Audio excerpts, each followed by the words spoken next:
We ready? Okay. I call our meeting to order. This is the Tokenville City Council work meeting. Let's begin with a pledge of allegiance by Councilman Bringhurst, and then after that, Councilman Chaves, will you lead us in invocation? Sure, please join me. I pledge allegiance to the flag of the United States of America and to the republic for which it stands, one nation, under God, indivisible, with liberty and justice for all.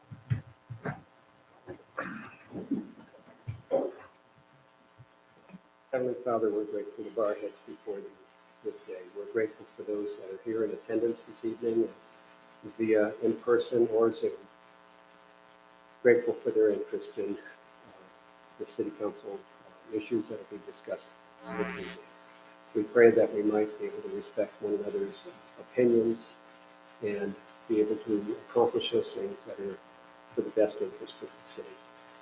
We are thankful for the blessings that we have, especially the blessing of just living here and having the wonderful neighbors that we enjoy. We pray that thy Spirit might be with us, and we do so in the name of Jesus Christ. Amen. Amen. Thank you. I would like to note that Councilman Williams is not with us today. He's sick, and we wish him well and hope he'll have a quick recovery and return with us in a couple of weeks here. Let's go forward to our agenda. Everyone has the agenda in front of them. Any concerns with it or changes anybody request? All right, let's go to next item, disclosures, declaration of conflicts from any city council members. Anybody have any disclosures or conflicts they want to take or make now? All right, let's move on to our staff reports. And Mr. Chandler got here just in the nick of time. You want to fill us in on Ash Creek Sewers, Ash Creek Special Services District? Just maybe a quick update. We are in the process of getting our Anderson Junction pump station project kicked off the location of that pump station, as well as the plans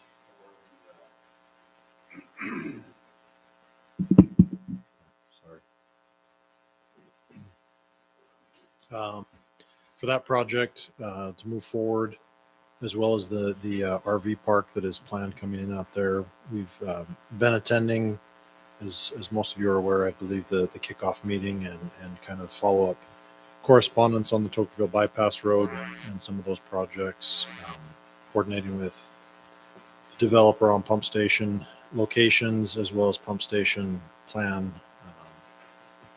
progress. So other than that, we've just submitted our preliminary engineering report for the Conference Park Treatment Plant, which kicks off the 60-day review period, which the state has to provide comments or input on that, which is kind of the first step towards final design on that project. Once the comments are received back from the state, we kind of move into overdrive as far as finishing up those plans in anticipation of getting that project bid out at the end of this year.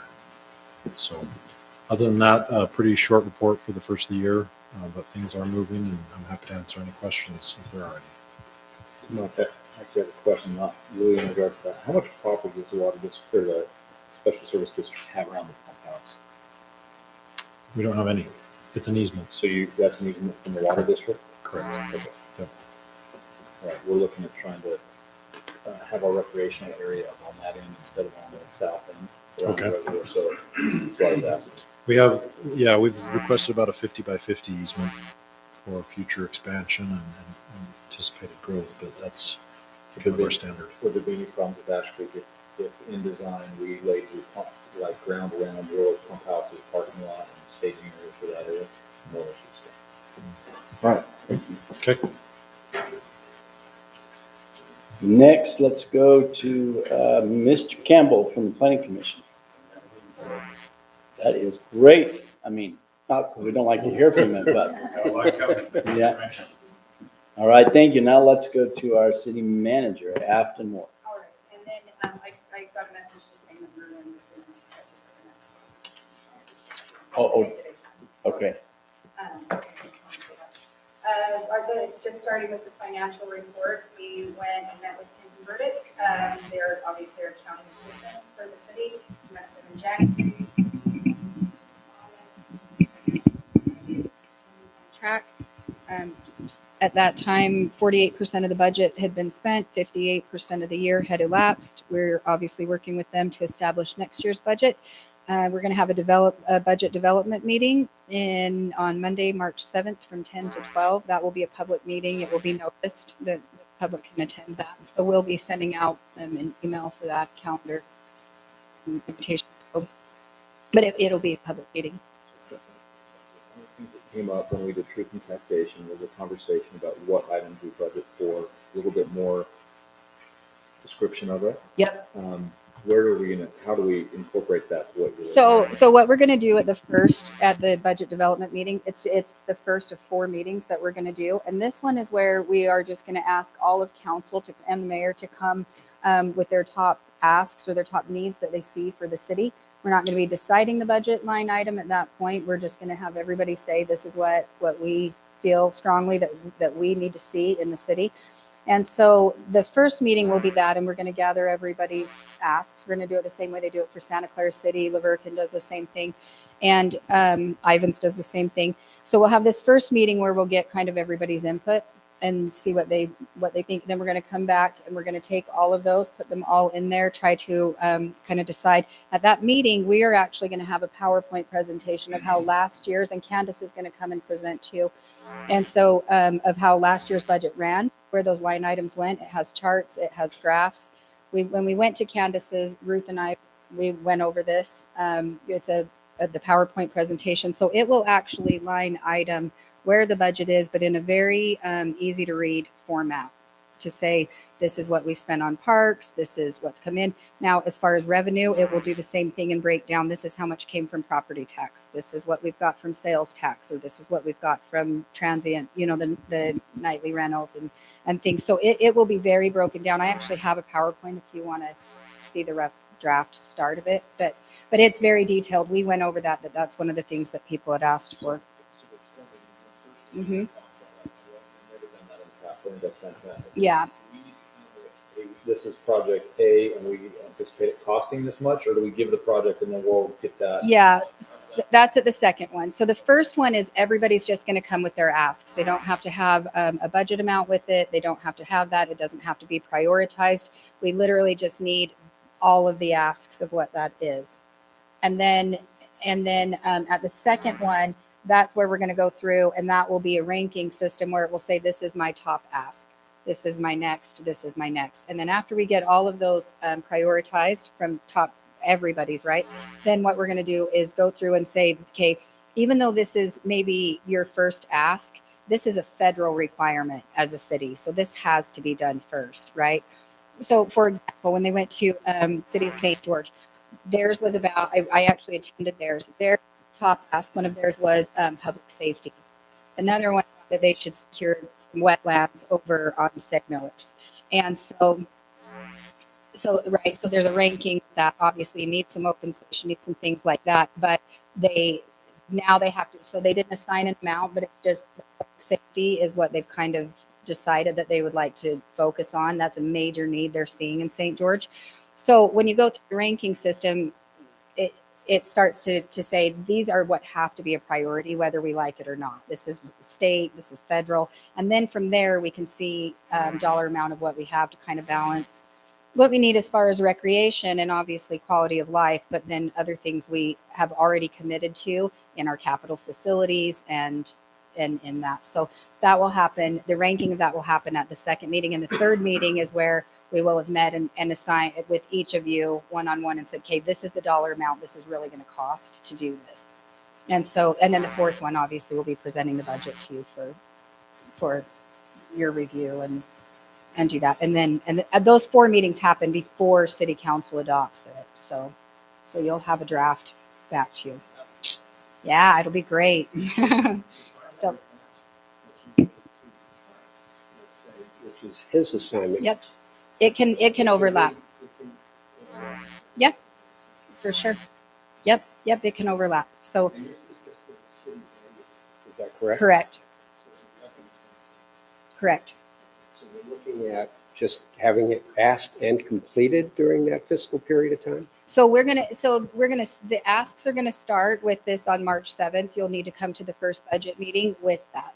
And then this will be the budget that you're gonna adopt before June 30th.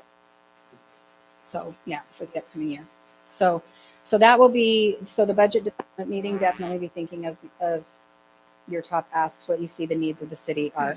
So, that is gonna be March 7th. It's from 10 to 12 a.m. Or I mean, from 10 a.m. till 12 p.m. We're going to schedule it until 1, but we're hoping it's only going to be 2 hours. 10 to noon, but 10. Yep. So we're actually, it will not be in this room. We're going to do it at the La Quinta in La Virgen. I know, I can see the look on your face. We just want it to be very casual, not very, we just want everybody to be able to just do it. Like usually when the cities are doing them, they're not doing them at their city office. Like City of St. George's was done at Dixie Power in one of their conference rooms, just so it's a little less this dynamic, like people can say things, and, you know, it's more of a round table, and you'll love it, Ty. I know, right? Don't sit up here and we set up a table at the bottom and make it more I get the point, but Yeah, well, I want the second one to be here. The first one I would prefer if it's there, but the second one I would like here. show up. He'll be here. You raised your hand. That's fine.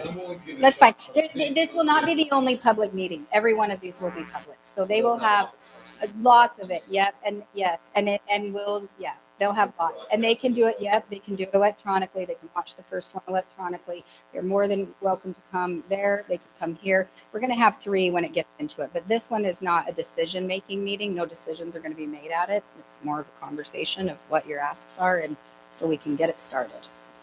So, okay, roads. So the roads report, obviously the Tuckerville Parkway project is underway. We just talked about that. Lots of heavy equipment and things going to be out there. So we just kind of wanted people to kind of avoid the West Hills till December or later. Just kidding. And then I actually went to DTAC today. It was really good. They just wanted us to talk about the Transportation Expo that's coming up at the Dixie Center on February 8th. It's going to be from 11 to 7. They really want people to go to that. The Westfield Road is an engineering review. Pond Hill Road should also be submitted sometime this month. That should be coming through the city JUC. This isn't really so much on the roads, but we know we were asked for a meeting for the Anderson Junction water lines, and so we're going to have that on the 24th. So that's coming up. Or no, I'm sorry, the 17th, Thursday the 17th. That will be the Public Works Department and me and Councilman Bringhurst. So,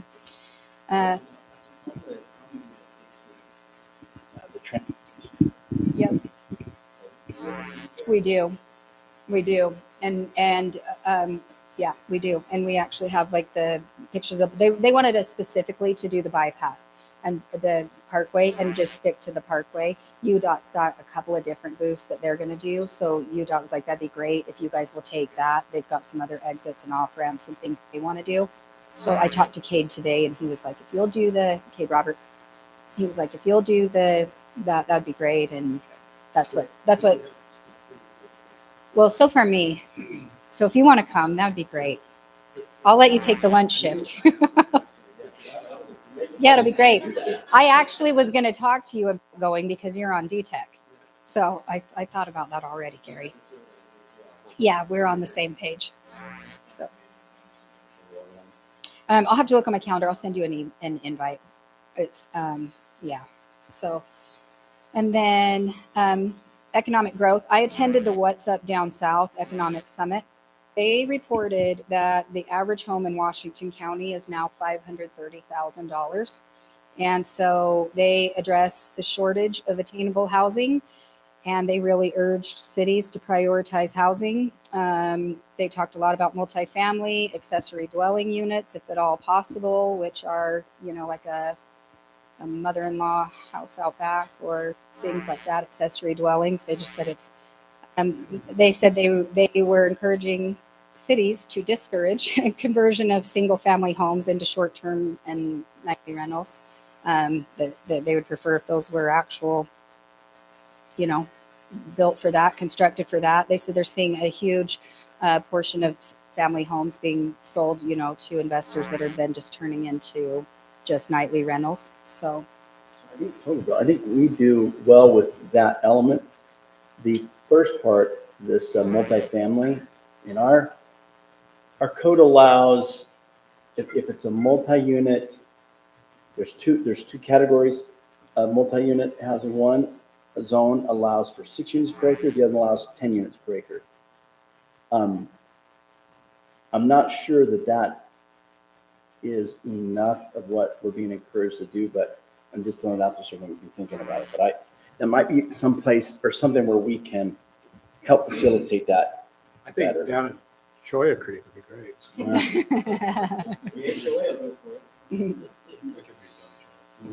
yeah. Yeah, so they just said, the short-term and nightly rentals are kind of hurting the single-family home situation. They said there's a 53% increase in homelessness in 2021 in Washington County. They said there's a tendency to think that those are recovering out of it, but they're not. They said a lot of them are actually the elderly that are on fixed incomes. They've seen a huge thing for that. Anyway, so that was on economic growth. We've met with... we're going to talk later about an engineering pool, the general plan, and some things like that will probably be talked about then. Business licenses. We have 11 new business licenses that have been issued to date for 2021. We have over 60 renewals for 2021 total, which are a mix of nightly rental, the home occupation, and the conditional use. And so, to date, so far, 60 renewals. Yep, 60 to date. Second. So yeah, well, those are the 2021 that have been processed on those renewals. Exactly. Yes, exactly. Sorry. Yeah. Yeah, we're doing 30 months. No, I'm kidding. Yeah, no, yeah, that's what we've processed so far on the count. So, okay, and then so the city events. I'm going to let Rachel talk more about those. There'll be the Dixie Transportation Expo, the Miss Tokerville pageant, the Tuckerville Parkway grand opening, the spring social, meet the mayor, an Easter egg hunt, and that's all I have. Thank you. Thank you.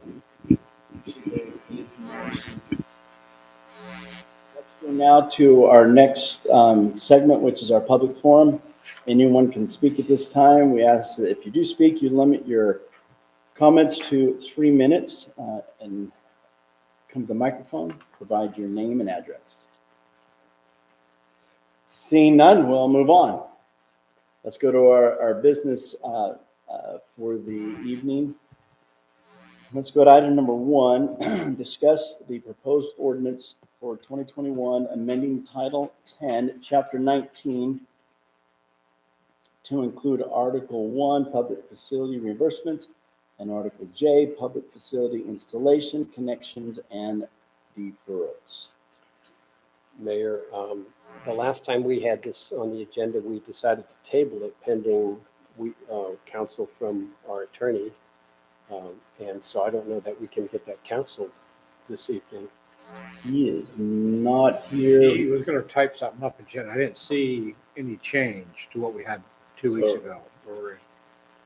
Well, yeah, what's in there has not been changed. Yeah. I don't know if he's even aware of the fact that we wanted to discuss this again and that we tabled it. It was your last. Well, so if you're all right with having a discussion on that, there's a couple items in here that I went through and was curious about. In section E, it talks about What? Oh, I got to find it here. I wrote E and I didn't write everything down. Okay, so it says evaluation of impact fee reimbursement. So it's in. Sorry, What page are you on roughly? It's 10-191-5 impact Okay. fee reimbursement credit arrangements. And Yeah. it says evaluation of impact fee reimbursement and credit requests. The city manager, with the input and assistance from the city staff, shall make an initial review of an impact fee reimbursement and credit agreement application. So 2 things. City manager, are we comfortable with this falling on your shoulders? So that's question 1. And then, do we have a form or an application, some standard form that we want to work through? And I don't know what that looks like. Right. So I had that question on that, and then if you go to B, yeah, so B1, it talks about the application again, that form, and then it says in 2, it says, I'm now on page 7, it looks like. Nope, it's 8. Page 8, and it's B2. And this talks about who does the evaluation for the reimbursement agreement. And I think this needs to be, like, I don't care if they prepare, like, if you read this, I felt like this was going to be prepared by somebody that wasn't an engineer. We need to make sure this is reviewed and at least submitted to the city from an engineer. Well, can I make a suggestion that you visit with Heath about your concerns on that? And if you can, and you guys can get comfortable with it, then let's keep it on calendar for 2 weeks from now. Yeah. I'll reach out If to not, then we'll just take it up. And I'll mark up this and I'll send it to him with some questions, because maybe he's already worked through this, but I haven't seen it in here.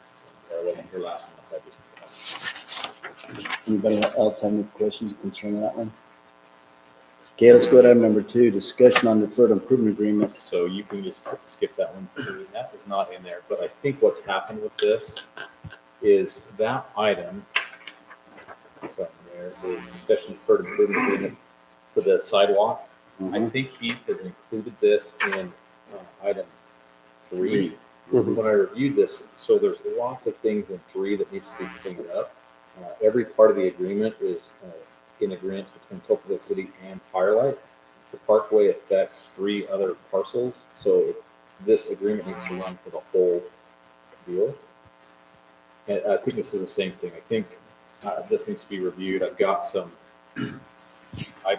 issues in it. I mean, Firelight shall have its engineer prepare an estimate of cost to construct the entire segment of design and break down the cost into a cost per linear foot of frontage and provide the same to the city. So that's not just Firelight, that's anybody along that. And that needs to be reviewed by the city engineer and approved, so that can be taken care of. You go into 5, it talks about the cost per square foot, and right underneath changes it to linear foot.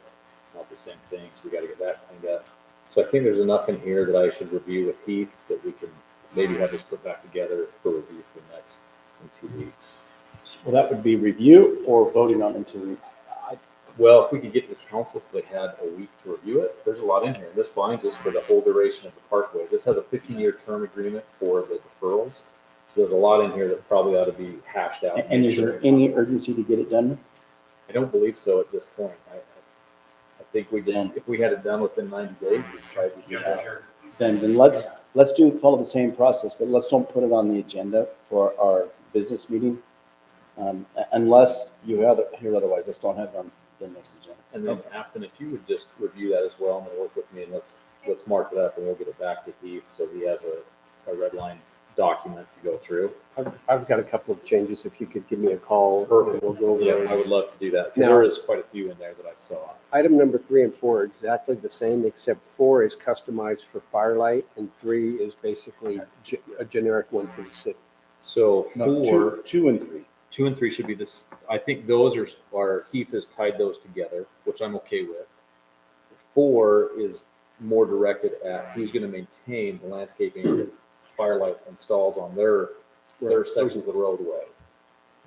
No, actually, Is that not true? no. 4 has to do with what the Water Conservancy District Oh, wants us to I read the review. wrong one. My bad. Okay, so it's just 2 and 3 there. All right, so that handles 2 and 3. Let's go to item number 4, discussion on proposed Tokenville ordinance and an ordinance adopting and implementing regulations for landscaping and water conservation for developing land in Tuckerville City. And I can speak to this. The water district, of course, they're charged with developing and securing water resources for our community. In the process of that, they are coming up against state and federal laws and rules that are saying, before you can go outside and bring water in, you first must show that you are conserving water internally. And I say internally, meaning within this basin. And number 2, that we have properly developed out the resources that we already have within our basin. Only after you can show that, then can you go outside and bring water in. And every community that has grown has that same issue. So what the water district has done is they've gone around and they've asked all the different cities to join with them in creating an ordinance that's semi-uniform throughout the whole county, that builders will have to comply with as they build new homes. This only applies to new construction. And the objective here is to conserve water in ways that are reasonable under the circumstances. So that's the point of this. We want to review it. I think we want to be a community that does conserve. I think we want to show that we're cooperating with the whole county.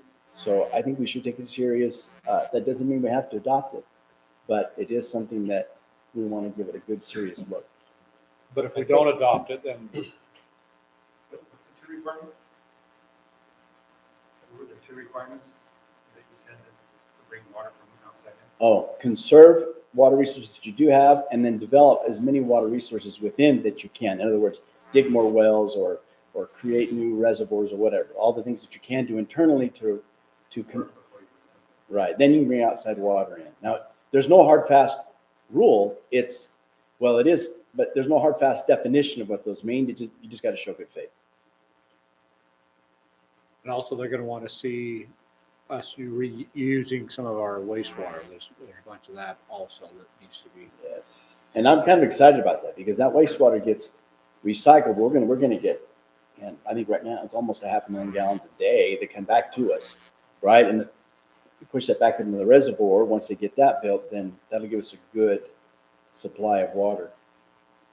If we don't adopt this, and I asked that very question, so what happens, Water District, if we don't adopt anything like this? And they said, well, they don't know the answer, but likely what we're going to see are dramatic increases in the impact fees from the Water District for our community.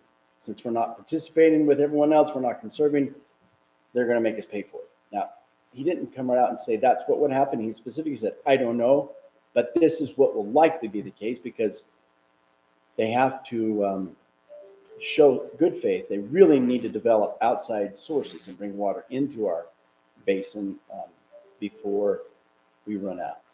And the Water District is deeply concerned. I've probably had, already in the first month of January, I've had 3 meetings with them to go over how short a supply our water is going to be in the next 10 years if we don't make some drastic changes. So that doesn't mean we have to go to all concrete and rock. In fact, they've been very clear about that, and no one really wants that. But we do want to develop. We want to conserve. For example, you'll see in this landscape ordinance, it allows for grass to be Right. There's a square footage and there's a right. trees and bushes. They had that big brought on that, I guess, a presentation, what future homes could look like. So do take a good close look at it. I've asked Lance Googler to take a good close look at it, and then we will discuss it in our next meeting and take a vote.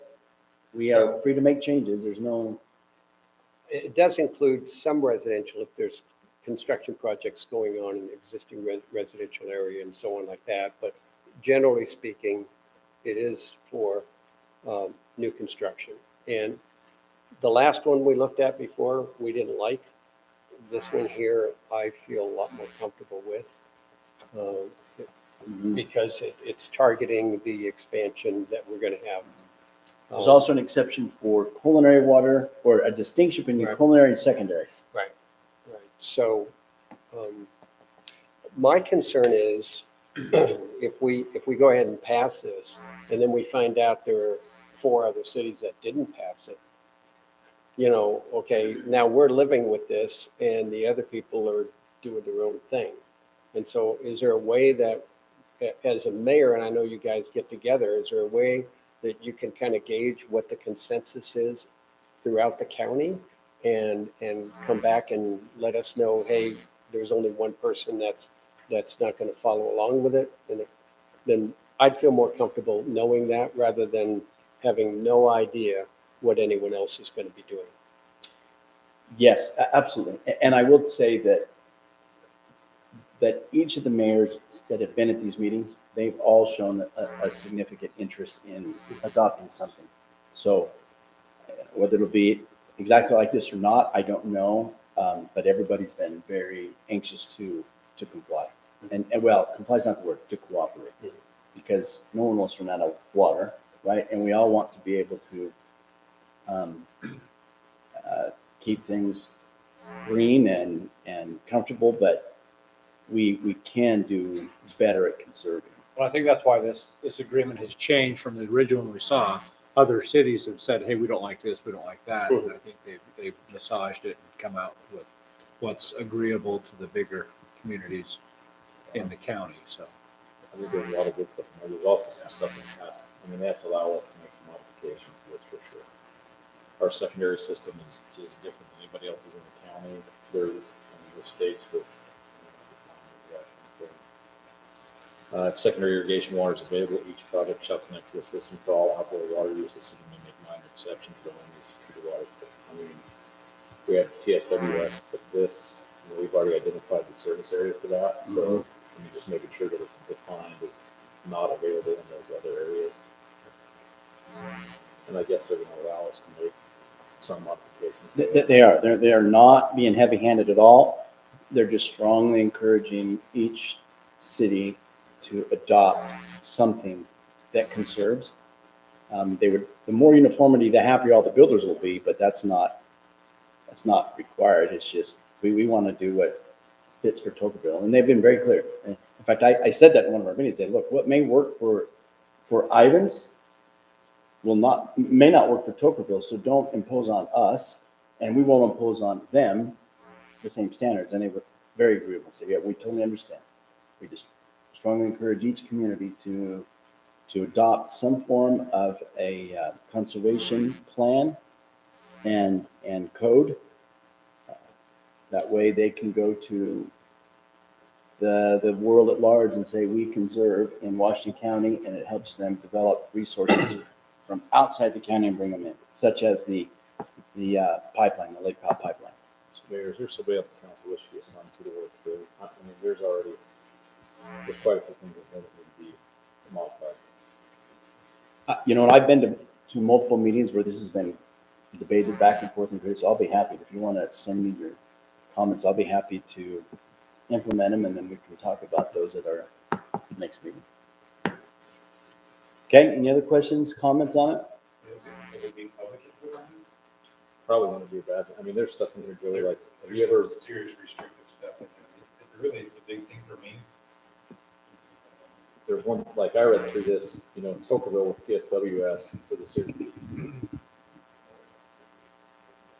Heads. Well, we have a short window, so almost every one of those is getting ripped out so that people can water efficiently in that time window and then turn everything off. And this is requiring low irrigation spraying levels. Everything here would die if we had to do that. You just can't do water on the ground. And the thing to think about with this in the future, with what's coming and building permits coming, is you're going to have to pay one person full time to enforce that. I mean, it's a massive amount to make sure each job is done. At the end of the project? Never. Okay. Well, I mean, just a walkthrough to see the completion. I'm from a city standpoint, just a completion, and that's it. Yeah, like I have zero issues with this, but it definitely needs to be tweaked to help accommodate what we have here in Tuckerville versus Ivans. So I can send you some items coming I think would be appropriate to review. Let's try.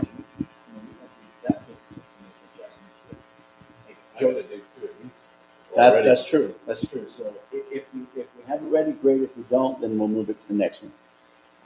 On enforcement, I raised that very issue at one of the meetings. Like, look, guys, we don't have a code enforcement officer, and candidly, You're going to be more than a code enforcer. You're going to have a full-time person just doing landscape. yes. Yeah, you betcha.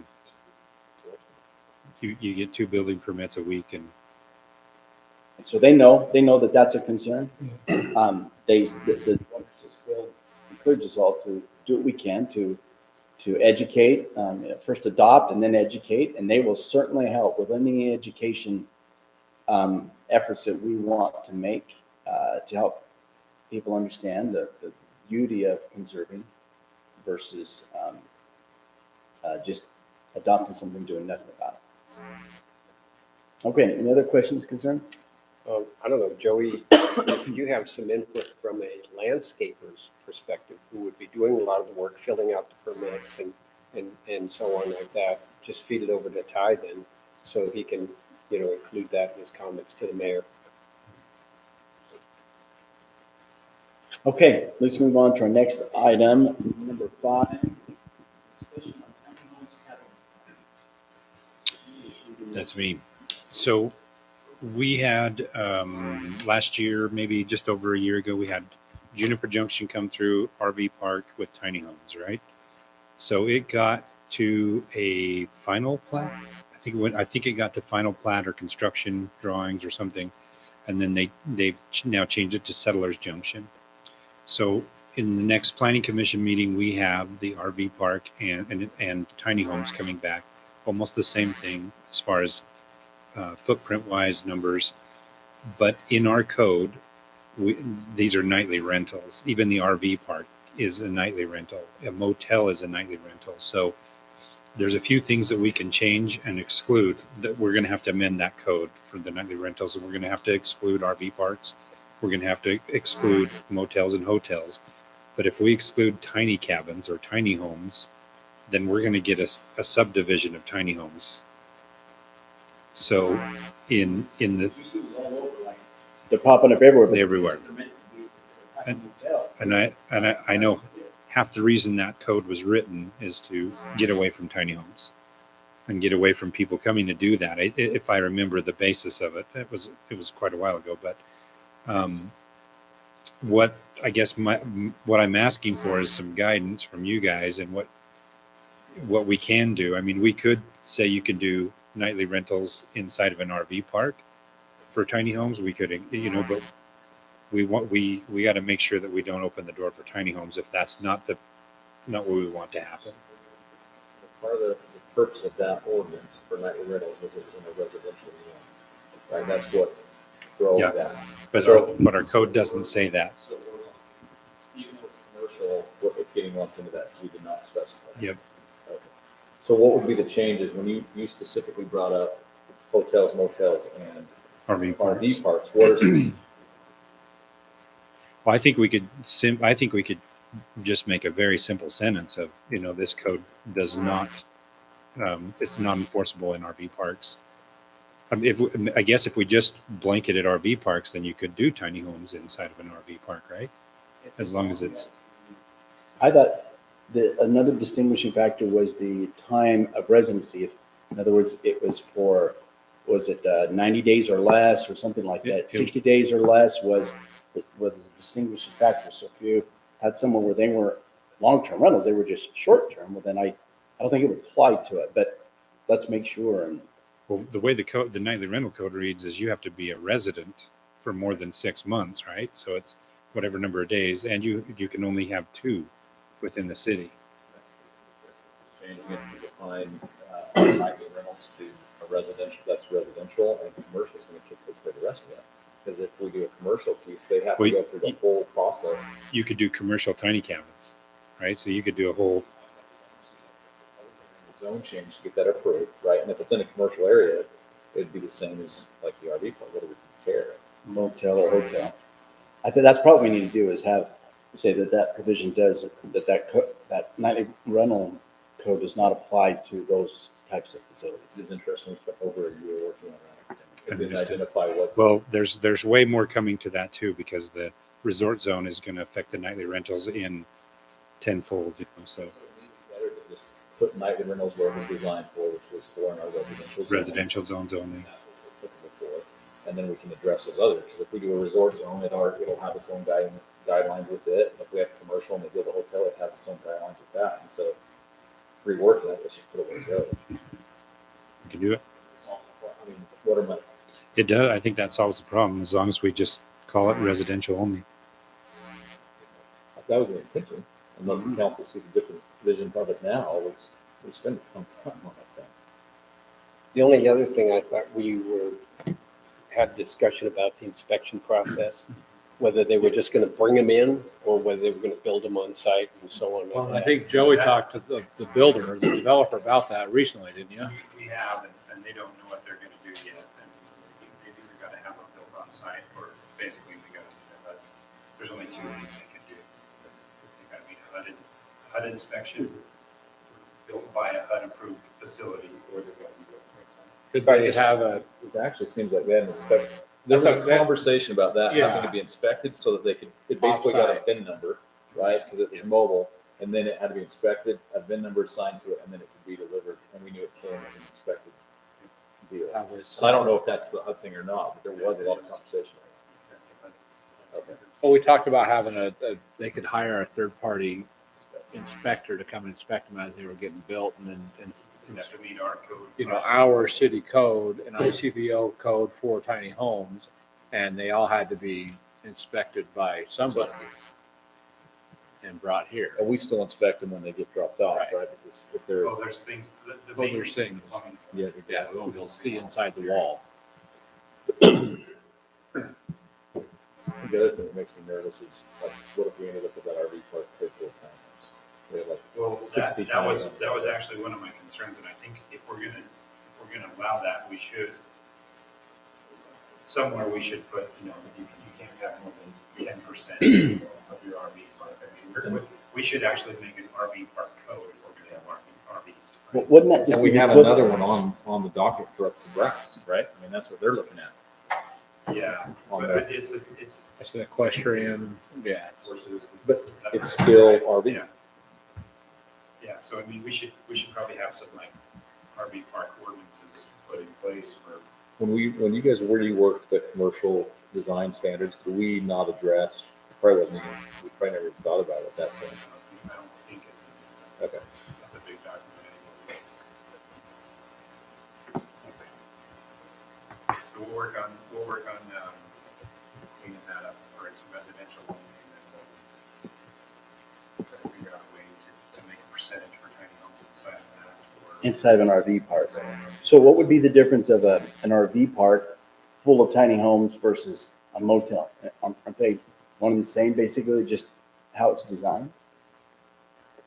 Well, I mean, a motel's gonna go up, or, it's gonna be one continuous connection, Does it, I mean, and Let's see, it does, and that's what we had with that other development, right? Is they're talking about a horizontal motel, which would be a bunch of separate units spread out. But then they were talking about putting in the resort and resort zone, which would be different than what we have now. they were more like condos. Yeah. But there was individual units in it, just packed in a little bit tighter. There's gonna be a lot of changes coming. So, yeah, let's look at that code closely because what we don't want to do is be so worried about one area, like a tiny home, that we cut out unintentionally, that being an option for someone who wants to do a unique motel where they're not connected, but still very attractive. Like, I mean, you see them all over, and it's becoming more and more the thing that people want today rather than the Well, I mean, 1960s. they're all later. over in Virgin, right? You have those Right. little cabins, you have Yep. the wagon, the TPs and all that. But I almost would think that you'd want to come in and apply for resort style. I mean, that's what they've set up as. They have like a clubhouse with a pool. Some do, some I don't don't, know, but that's yeah. an interesting. I just want to make sure that we don't, in the process of fixing one problem, we don't unintentionally lock out others. But okay, thank you. All right, next item, discussion on modifications to the capital facilities plan to include storm drain. So I can speak to this, Keene. We passed over this a ton, but what ended up happening is we got the capital facilities plan done. We submitted all that stuff to, that guy, Fred Philpott, and then came back. We had nothing in the documents to take care of storm drain. We revised that, we worked with Alpha, Russ Vernon, got that all put back together, sent it back. So this is to adopt the storm drain modifications to our capital facilities plan so that our impact fee and everything flows in place. So I'm fine with this. It addressed the need, and it resolved that so that we are charging now for a storm drain impact fee. Okay, any questions, comments?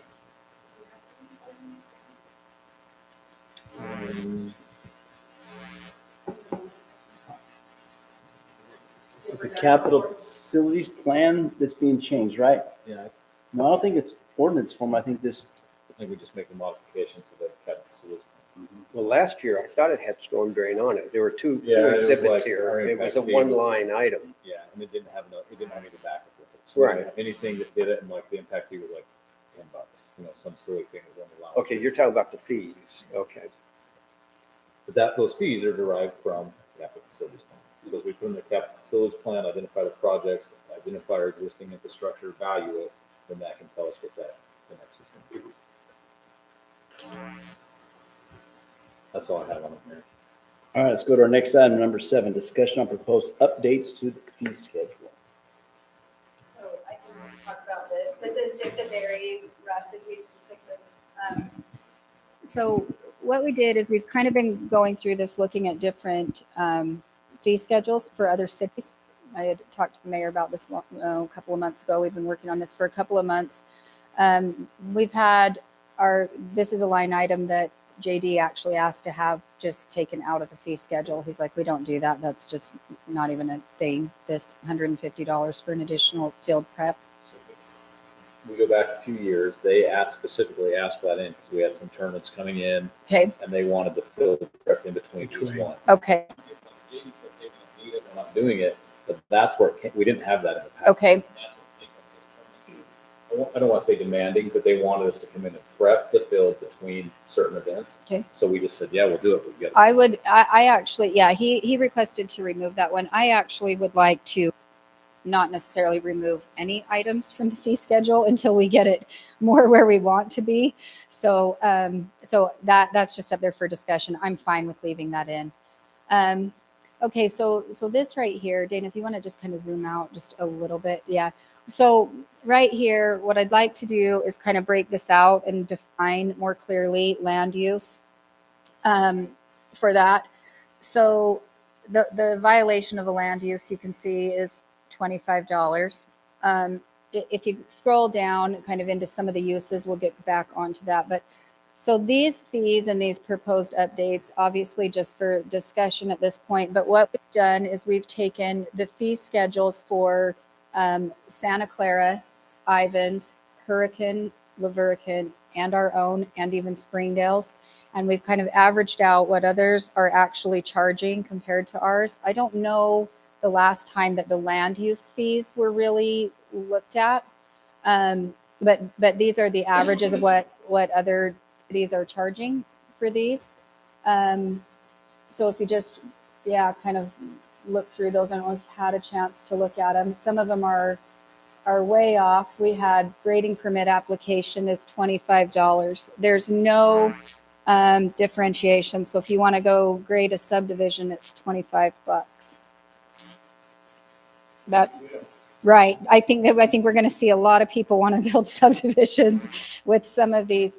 This is a calculator that I actually got from City of St. George. This is the one they use for their development services. If you see how they're grading fee, Dana, if you just go to cubic yards, change the number to any number. This is their actual calculator that they use.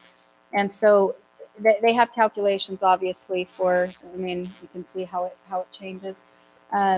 I don't know the exact number of this calculator. They just sent it over so they could kind of see how this is happening. So the grading permit, it has the fee that's set, but it actually changes based on, cubic yards that they like to go. So it's just, this is all just information and some ideas that we're thinking of. We've got to have a better way than just saying it's $25 to grade a subdivision, right? The grading permit fee is $25. The violation for not pulling a grading permit fee is also $25. So that was something that stood out to me.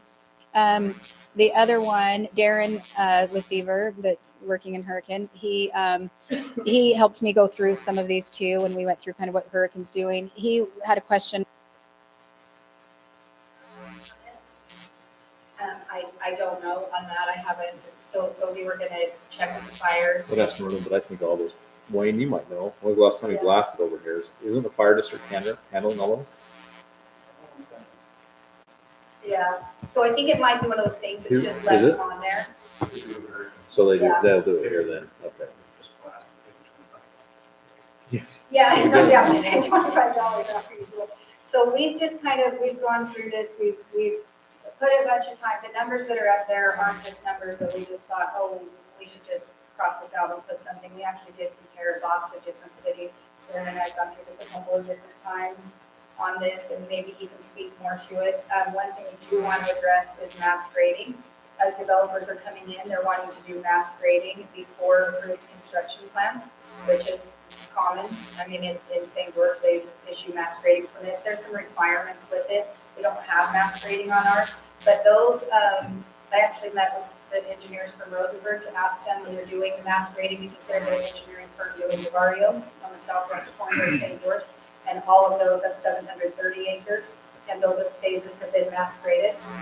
And they actually run off of a calculation, and they're sending it to me where it's 1 to 5 acres, the fee is this much, and then it has the calculation of, how much they intend to move. And so then it says, if you're gonna do over 5 acres, but under 20, and it does that. Some of those permits, with the fee and then the calculation, I mean, they range 7,000, 10, 15,000. I mean, they bond for these things.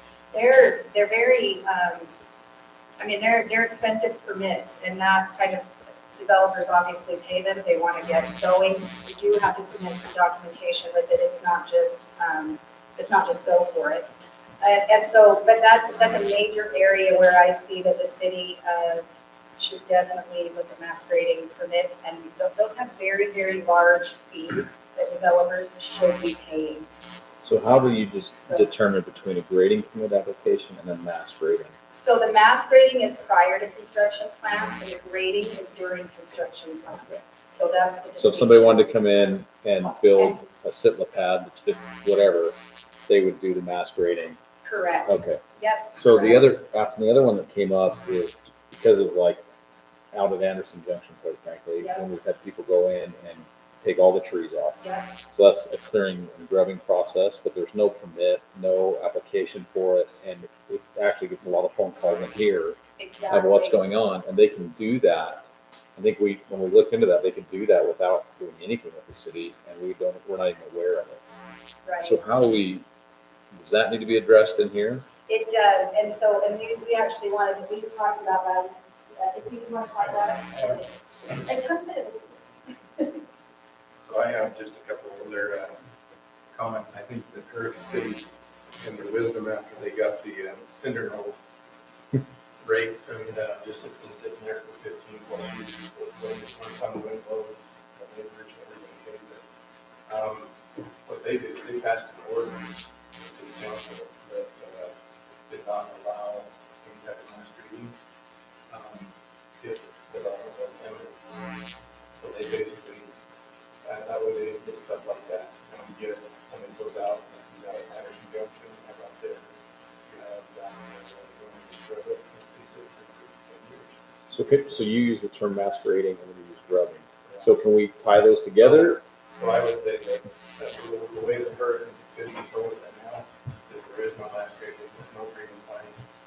If you have 10 years, if you're going to develop that, you don't get grading, but your construction runs for that phase.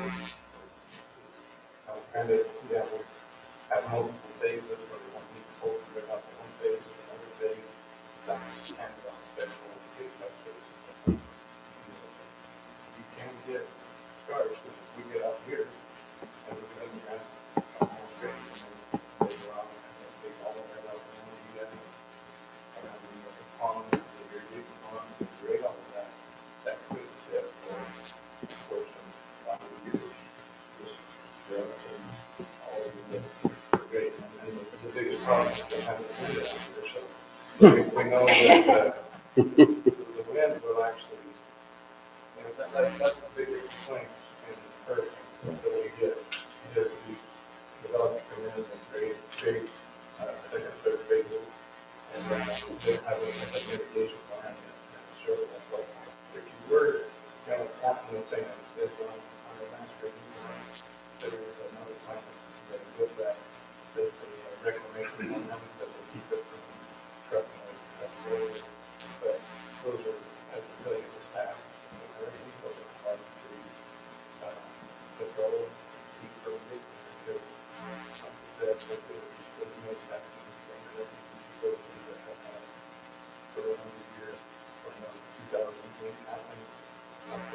now they're starting to get So, more. so I'm okay with this in concept, but I don't know how I tell somebody they can't go cut the trees off their property. So our code, do we require an excavation permit? We require grading. To grade. It's $25. Yes, that's what she's talking about, but our code defines excavation to include grubbing. So, It is spelled out. yeah, the excavation is any disturbance of the ground, including but not limited to clearing, grubbing, rock removal, cutting, tunneling, drilling, Well, then it's. which alters the Because natural that's what ground. we ran into last time is, could So- you actually cut trees on your property? That was That's the question. grubbing, and, I mean, if we require a permit before we do any excavation, then they would have troubles with it, but what do we require? Now, this is going different from this issue is just about the fees, and I don't want to get too far afield, but But I do want to have a discussion about it because that determines what items we're going to put right on the fee schedule and what, so I would like some direction on that. And what he was saying, one of the ways that City of St. George has addressed that is excavation permits for mass grading. so we don't have an excavation. We don't, right. And we don't have a mass grading. And the way that they're handling mass grading is they are allowing it. Obviously, they pay the fee, and these fees are very substantial, and they are required to bond. That they're required to bond for that, so that if the city gets stuck with something that's open, there is that. Not only do they submit for the permit, but they have to submit what their drainage looks like to make sure that they're not impacting the others. I mean, these are done through engineering firms. Mass grading is not done. So, I mean, the intent is that if you're coming through the city and I'll just say this, Firelight will follow the same process, I'm sure, that Devario did, and they will approach the city about mass grading permits. That's the nature of development. I've dealt with these a lot in St. George and at Rosenberg. It's very, very common. I will be surprised if we don't see them requesting mass grading permits, just thinking that we have them. I'm just saying, as developers come through, especially if they've developed in other cities, they are going to be approaching the city about mass grading. Right now, we don't have that. That's fine if that's the way that the council wants to go with it. I'm just saying that is a very substantial income revenue stream. And not only that, they do bond for them. There is a plan in place for what happens if they don't develop. So, but like Darren's saying, there is the potential to have a bunch of scars. I mean, Firelight, it seems like they are here to develop. So, We already had one of these from the prior council. And okay. took out the dirt there on wherever that phase was. They posted a restoration bond. It's been 4 or 5 years since they pulled that gravel out, and it's just sat. And they've never done anything at this point. And then I think we got notification at the city that bond was closing, but with no conversation with the city. Like, we never even had an opportunity to release it, or what, like, we didn't do stuff right on it or not. We missed something there. Yeah. Just the sticky wicket of the whole Right. thing it's very hard to keep your fingers on top of it because it will expire and they've been expired to tell you. That's why you're saying it's better than not. Yeah, so that's why it's in front of council. So, Okay, so our code requires a grading permit, and they define grading to include excavation, right? So we do have that process. They have to submit it. Whether we want to change it so that's not allowed unless they're going to go right into development, that's a different question. And it's not a bad idea, frankly, but I do think that the grading permit fees should be. if you allow the grading only, if you don't allow this mass grading before, and it's only allowed during the construction drawing phase, right, where it's grading and drainage and, moving into utilities and things, the fee is obviously drastically different. So I think that's why I wanted to have the discussion. I don't know if you want me to pull other cities, their grading permit process. I just know, looking down the road from what I know about development, we will absolutely be approached by developers about mass grading. Right now, we don't really have, I need some direction from council on what way you want to go. If you want to let a mass grade before, or. Well, this is under Article 10, right? So. And so is that something that needs to go before our planning commission first? Well, I just don't want to see a situation where, right, and so that's what I'm saying, they're gonna come through. I think you need to create, if you're going to continue to have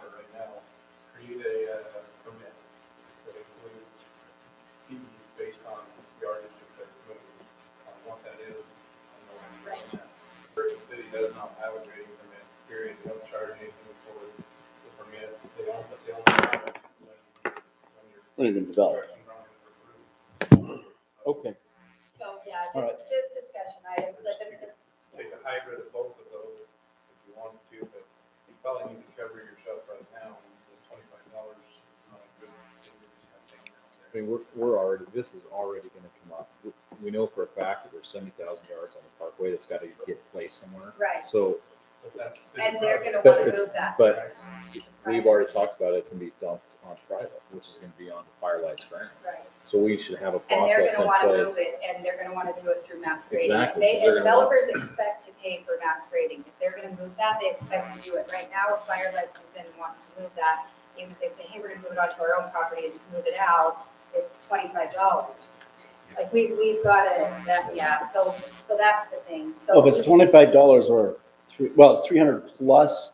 plus assessment, that's based on, right, the The yards that size. they wanna move. Okay. So yeah, those are just as I've gone through the fee schedule, and really especially with the budgeting, there are just some line items that I'm like, you know. Okay. And like I was saying earlier, I mean, the public wants to know what we're doing to address things besides just Okay. taxing. So if I can understand real quick, if we make the fees high enough on a mass grading, it might hurt them if they don't. It may make it cost enough absolutely. money that they're not gonna go out and just grade stuff to grade stuff. This is gonna be, if you're gonna mass grade this, you gotta pay this much to the city to do it, then they're gonna have to come back and say, yeah, we're gonna develop this land. It's kind of a deterrent Right. just to go out and turn dirt to turn dirt. Right, it's sort of So- like having to do a traffic study, you know, that's $30,000 before you really, you know, start doing a subdivision. It's kind of the same thing. Mass grading, you want your fees to be so substantial that it's A, worth it for the city to allow you to even deal with this, and that B, that if they don't if they don't follow through with it, it hurts them enough that, yeah, they'll either do it or they won't. Now, that doesn't always happen. Some people are like, that doesn't mean anything to us, but these are massive, fees that, I mean, compared to our budget, these are massive fees that developers expect to pay, and mass grading exists. And so I just need direction either way. If you choose, you don't want to do it at all, I just need direction. So. Okay. Any other questions, comments? Let's move on. Item number 8, discussion on job descriptions and pay ranges. I might as well just stay right here for the rest of the night. Yeah, on the proposed updates to the fee schedule, on the proposed job descriptions and the pay ranges, we have just been trying to really formalize a lot of things that we can check boxes on so that we can move forward with strategic planning. So job descriptions, we know we have people in jobs, but they don't have a description, right? And there's nothing to really say, oh, if we want to hire for this position, then this is what it will be. This So is perfect. How did you come up with this? I have lots of friends and lots of cities. No, So Afton, this is something we talked about at length, Exactly. identifying everybody's responsibilities and defining their path. right. So what we did is, again, we went through, Santa Clara City actually paid a firm to come in and do all of theirs. And they've experienced kind of that same growth pattern that we're going through, both Santa Clara and Ibis. So they needed to expand. So we actually, again, we started with theirs. They actually sent them over to us, and then we tailored them. We went through these, we've been through these several times now. I've gone through these, not just with cities, I've talked to other city managers, their HR departments. I've gone through this with Laverca to kind of see what they have their employees doing and done that. I met with each individual here that is already employed as staff. We went through them, and Dana and I went through them again together to see if there was anything we needed to adjust. So this has been ongoing. We've been working on these for 3.5 months now. And this is like probably the 4th or 5th version. We tried to knock them in front of you until we felt like they were what And they so- needed to be. On these, is it expected that we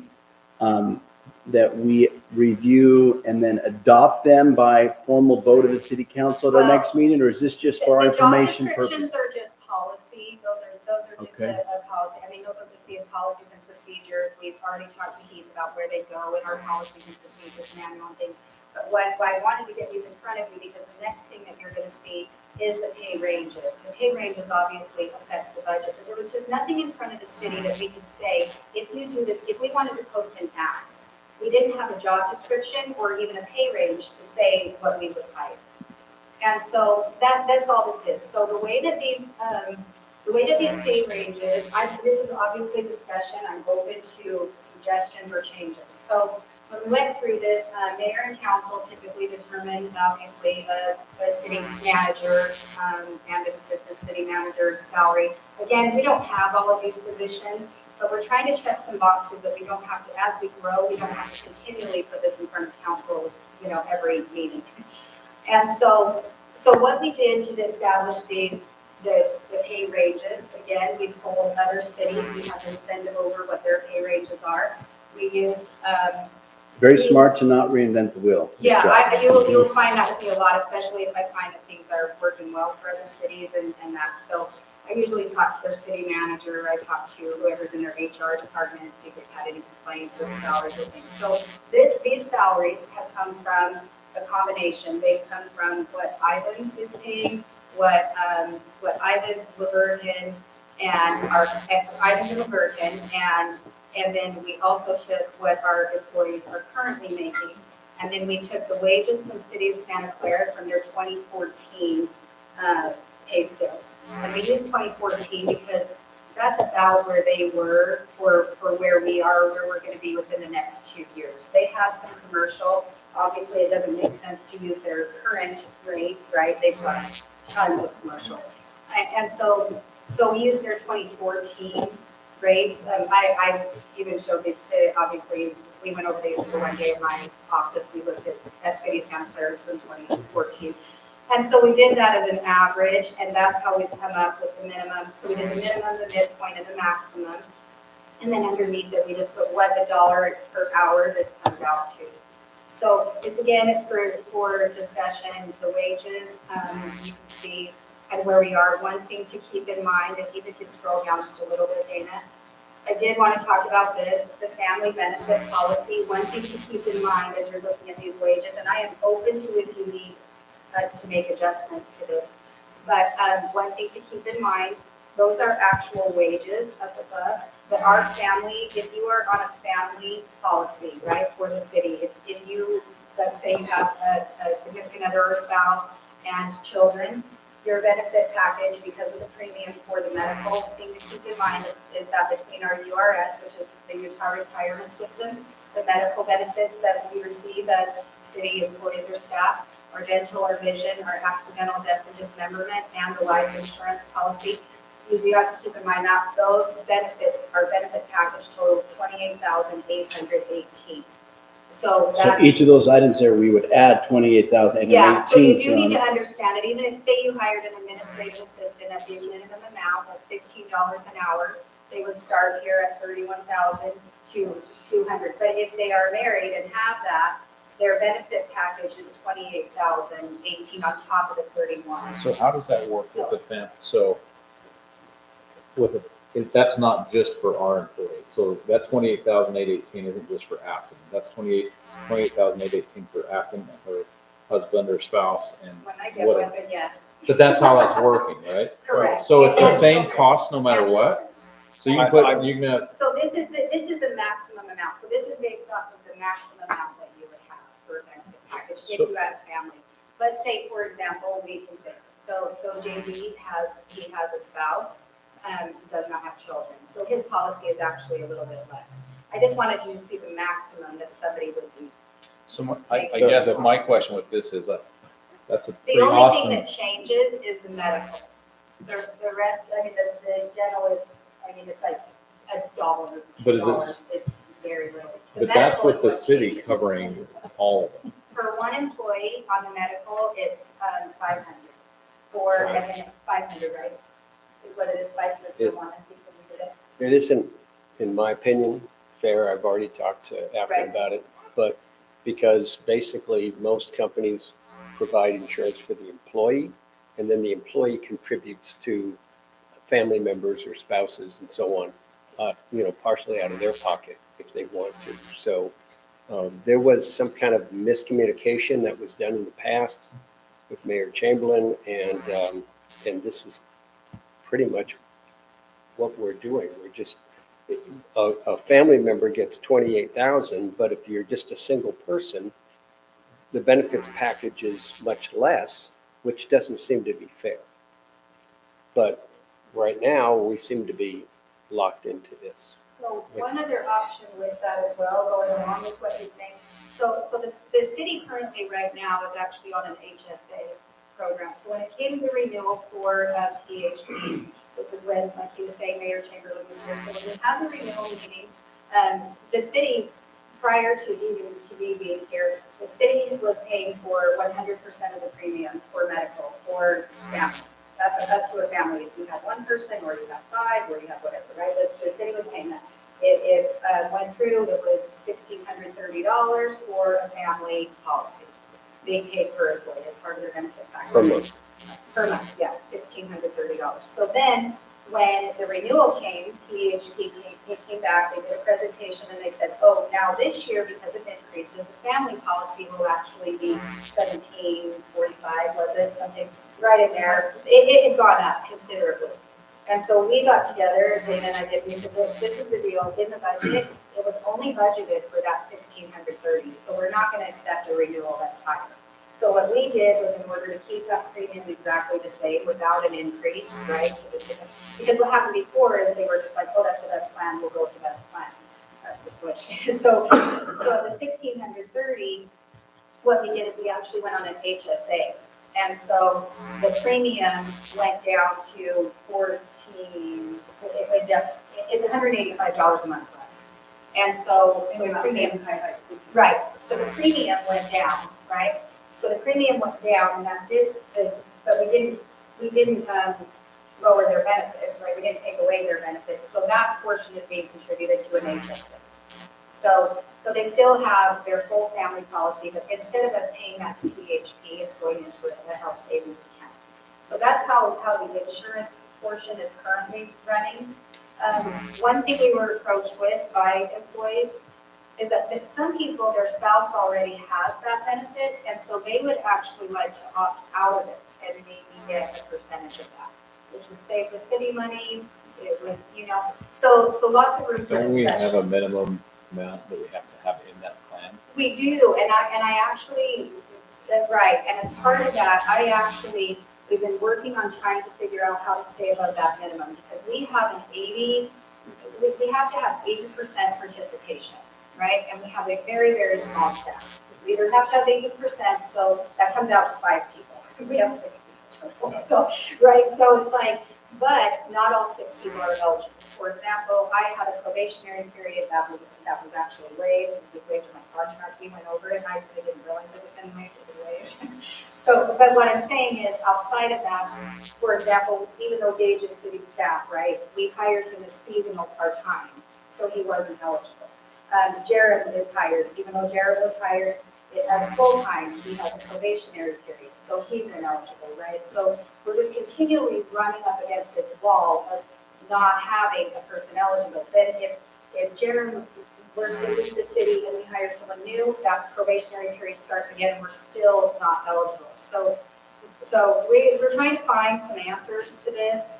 We've thrown around a lot of things, lots of questions. I mean, we're getting off track, but just while we're talking about. I want to be careful that we don't go beyond our notice, which is, here is, we can go, if we want to discuss insurance, we can, but I just. But just as part of. but Well, I'm it's just- the it's a insurance is part of it. $30,000 kicker on Right. every one of these waivers, so So I think it's an appropriate Yeah, conversation. so that's why I'm Well, I think saying, it's appropriate. The question is whether you noticed it, right? I mean, maybe it's considered that part of Pay the ranges. pay I just ranges. wanted Or to pay know that ranges. that's part of the pay range. So these are their base wages, and then this is on top of that. So after the other thing with these is most municipalities, and I don't know if it works inside the office or not, but for those that are working water, parks, there's certifications, and each one of those certifications comes with a pay raise. Are we establishing that with inside their job descriptions as well? So that's where the range is coming in. Yes, if you scroll back up there, if you go to the job descriptions, you can pick any one, go in there, pick like public works, because that's where the law is. It So, covers. Planning So and when- zoning, When is that we what you're go, yeah, where if you pick, what I job got it. description is this? Okay, so if you'll scroll down on this one, you'll see all the things that they're required to do, streets and water. We've customized this, right, because our public works is doing streets and water, and JP's doing parks. If you go down, so stormwater, so it talks about levels of education and what they have to have, like the level 4 water, which all of our staff has become level 4 water certified. It all becomes SLIP. So talks about their experience. And then, so they have to obviously have those certifications, right, to be in water. We sat down with them and they said, yes, we all agree, everyone should be level 4 water, they should have SLIP, they should have SLIP, and then they should have, CDL. And so. But that's a minimum, but you're. Right, so when we're starting them at the minimum, then what we're doing is we're saying, if you want to work toward that, Upper the end. next stage is, the first thing is we can't say you will get $1 an hour raise after you get a SLIP, right? Because we don't have that yet, because we don't have the pay ranges established. So that's why we're asking to do a pay range, so then we can start to quantify, like, okay, a SLIP is worth $1 an hour, Yeah. and this is worth another. And that's all I was asking. I Yeah. want to make sure that we're moving towards that because that incentivizes our Right. staff to continue to get educated. Right. And the more they bring, the more they get. And Right, so this is step 1. So step 1 is to establish the range, and then step 2 is to develop the scale. And I guess part of my concern would be like a level 4 water is getting towards the top. I think it's for the toppers. Yeah. So that we're bringing that in as a minimum. So if we hire somebody, there probably ought to be a pay scale based off 1, 2, 3, and 4. Sure. SWIP for another one, CDL for one, another one to give them that. Same with staff inside the office. Just identifying like, so you can look at it, you know what your role is, and you know like, hey, if I want to make $18 an hour, I'm going to do this and this and this, and I can earn $18 an hour. Right, so step 1, exactly, step 1 is to get the range, and that's why we have a midpoint. The midpoint is more like what you've accomplished, A, B, and C. We can't really assign those until we have the range. So if you can adopt the range, you know, you can. Then you'll work inside of it. Exactly. Then we'll- All right, so our next meeting, our business meeting, it's expected of us to review the job descriptions, but really what you want us to make a vote on is this sheet right here, Job which is the descriptions are ranges. just kind of for your information. Right, of but it's what this- it is. But it's the pay ranges, and if you wanted to, we included the job descriptions, even though those are policy, we included the job descriptions, so that as you're looking at the pay range, you can say, well, what would we be paying this person to do? If I only gave you the spreadsheet, what are we paying this person to do? So the other thing, Afton, So- that I would like to see in here is I would also like to see an employment contract. Okay. Because I think we can tie an employment contract with each one of these items, and then we have a template that we use, and when we hire somebody, there's an employment contract, we understand their role, they sign it, we sign it, and we hire them for that position. And there is a signature line I at the saw bottom of that. that, I can add the cities to that, and that can act as their contract. Yeah. So that's perfect. Does it state specifically they're at-will employees on In the job descriptions, yeah, and it has a disclaimer on there, we went over what we wanted to. Right, the only thing is, once they're hired, I mean, part of that employment contract should include like arbitration rather than, protect the city from being sued Right, and so on like that. And I can give you some of the stuff that I use and make sure that we're protected legally. yeah, and, right, and I had, yeah, that's perfect, I'll definitely take those. And I also, he even sent me a Word document of an actual contract. I mean, there's two ways to go about it. One would be the job description that they sign off on, and the second would be an agreement that adopts the job description, then has these additional provisions Right. on it. But it doesn't matter to me whether it's in one and the same or two separate ones. There should I be think- two separate, once they're hired. Yeah, and I'll, They sign the right, and I'll employment check agreement. with Heath and see how he wants to handle that on their actual contracts too. I know that we've got some, I have a list for Heath. So- Okay, any other questions or comments on this item?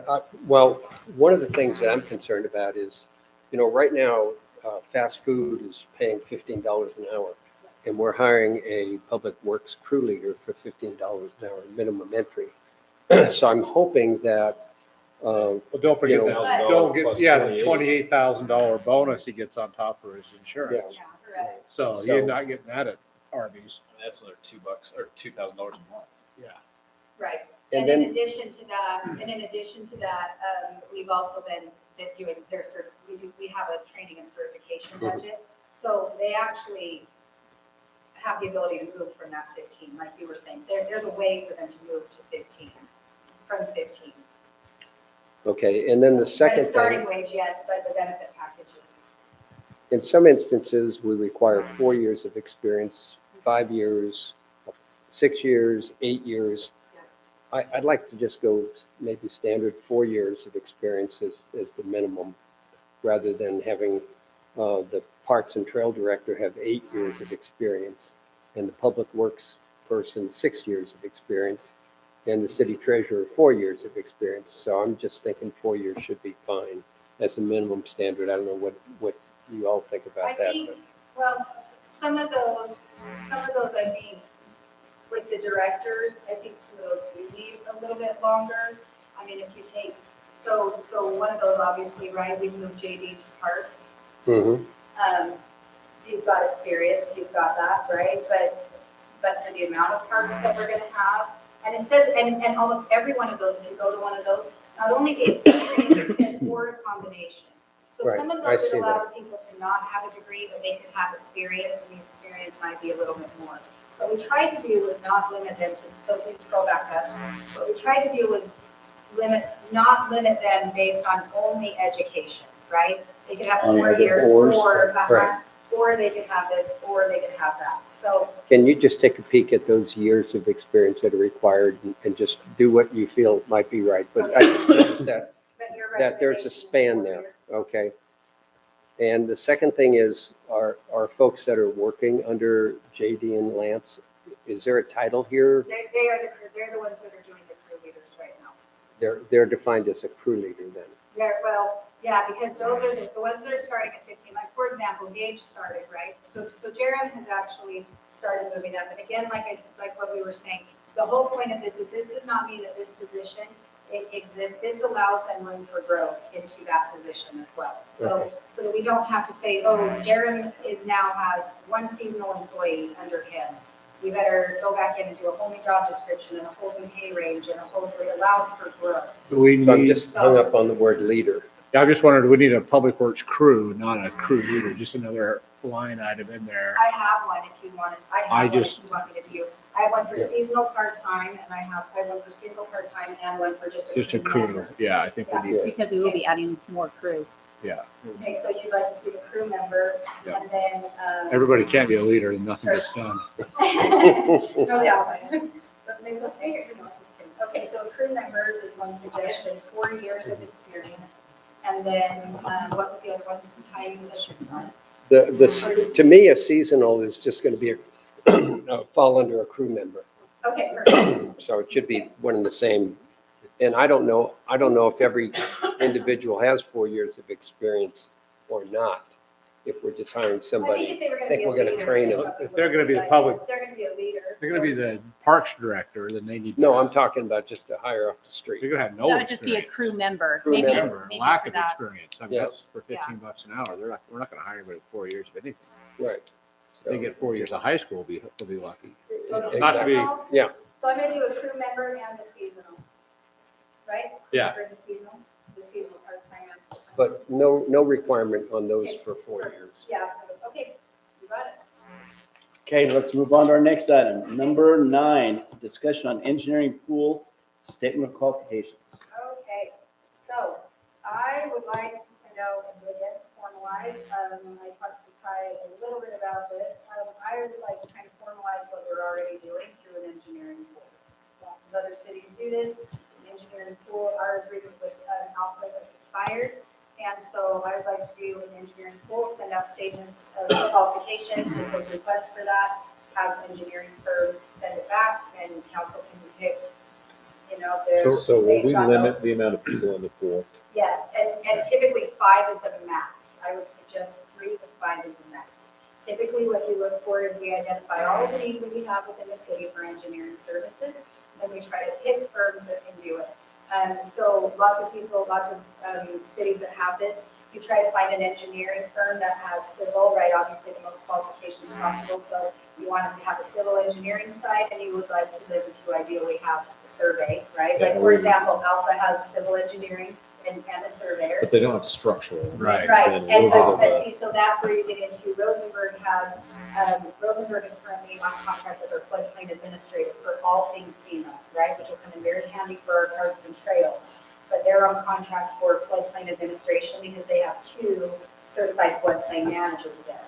And so, but they also, so if Rosenberg is in the pool, they also have, they have civil, they have geotech, they have structural, they have land surveying. So they have all of these different. So let's say Sunrise gets into the pool. Sunrise kind of lives in that CID, finding funding world. They obviously are tied in very closely with Water Conservancy. So a lot of those projects will overlap with our own. So what it does. So what's the benefit of the pool? So the pool is, it allows you to have multiple engineers that specialize in lots of different disciplines. So let's say that we have, let's say we quickly need a survey done. Maybe it makes sense that we have Alpha run out and do that survey, right? Or let's say that if the city wants that done, then they can have, or let's say somebody comes in with a plan.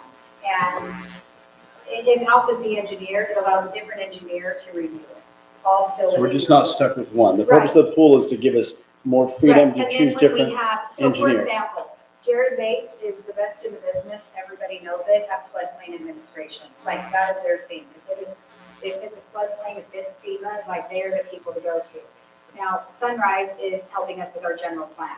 That's like what, they are super good at that. So it allows us to take the top engineering services and things from each of our needs. We get to say, what is the need that the city has, and go for it. So what do you want us to make a decision on for I next just- meeting? Well, this is, again, it's a discussion item because I just really want to have just open, honest, transparent communication. I just would like everybody to know that that's how I would like to proceed. We don't have a contract with any specific engineering firm right now for city engineer.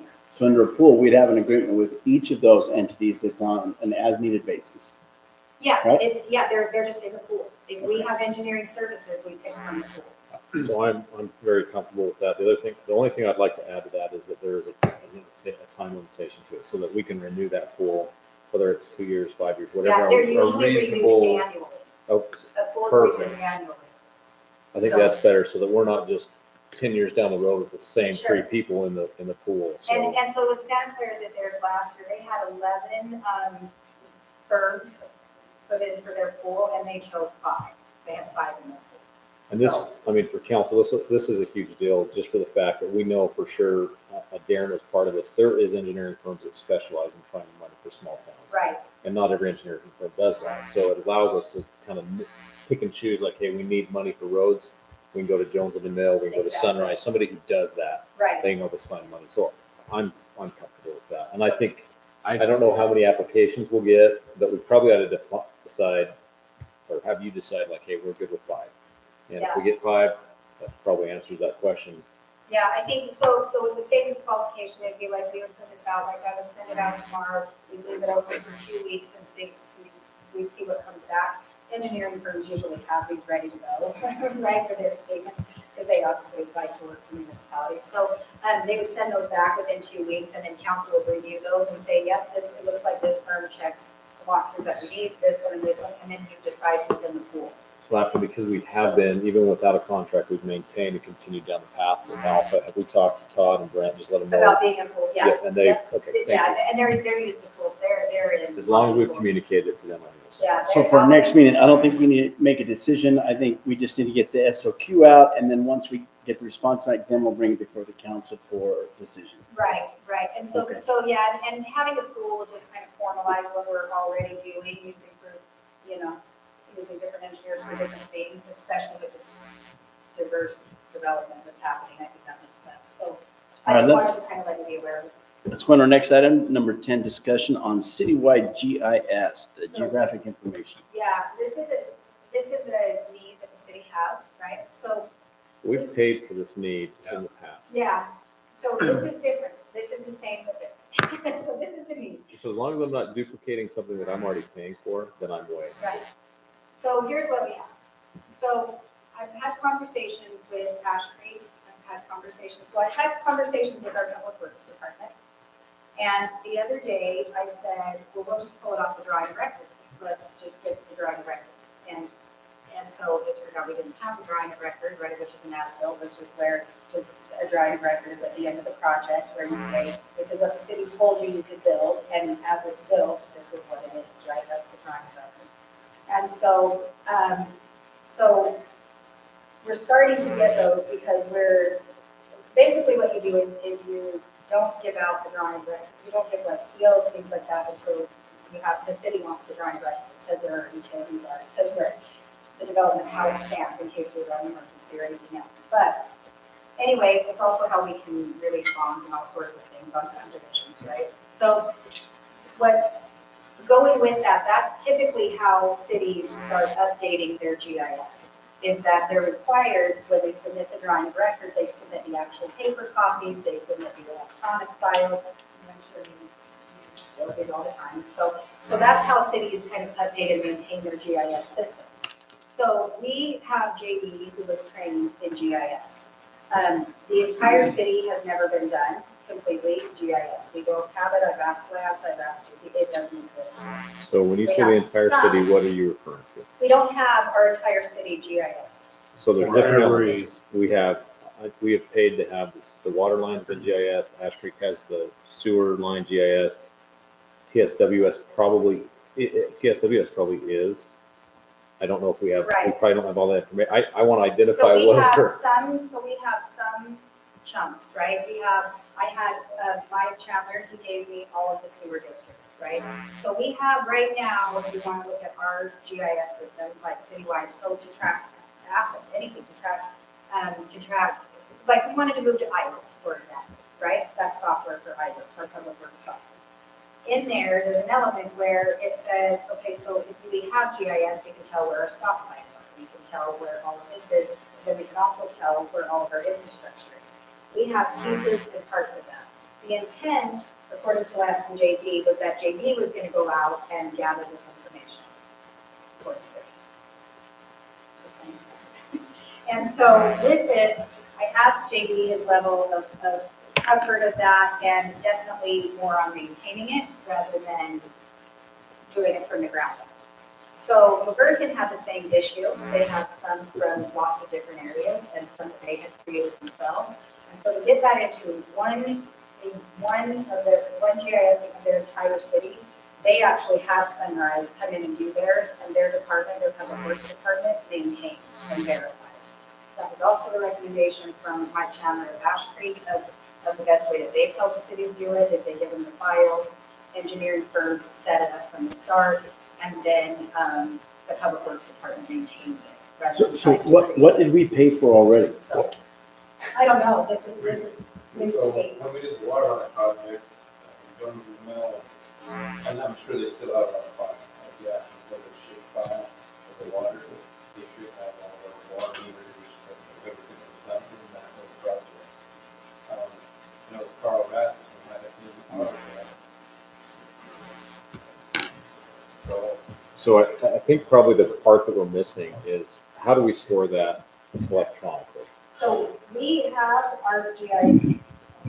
We have, so you can keep going. He can keep So right now, basically, we have the sewer districts will give us their shape file. We can bring that into the ARC info software. We have the water, and I don't know exactly the extent of what that's been located and done, but there's probably some holes in that.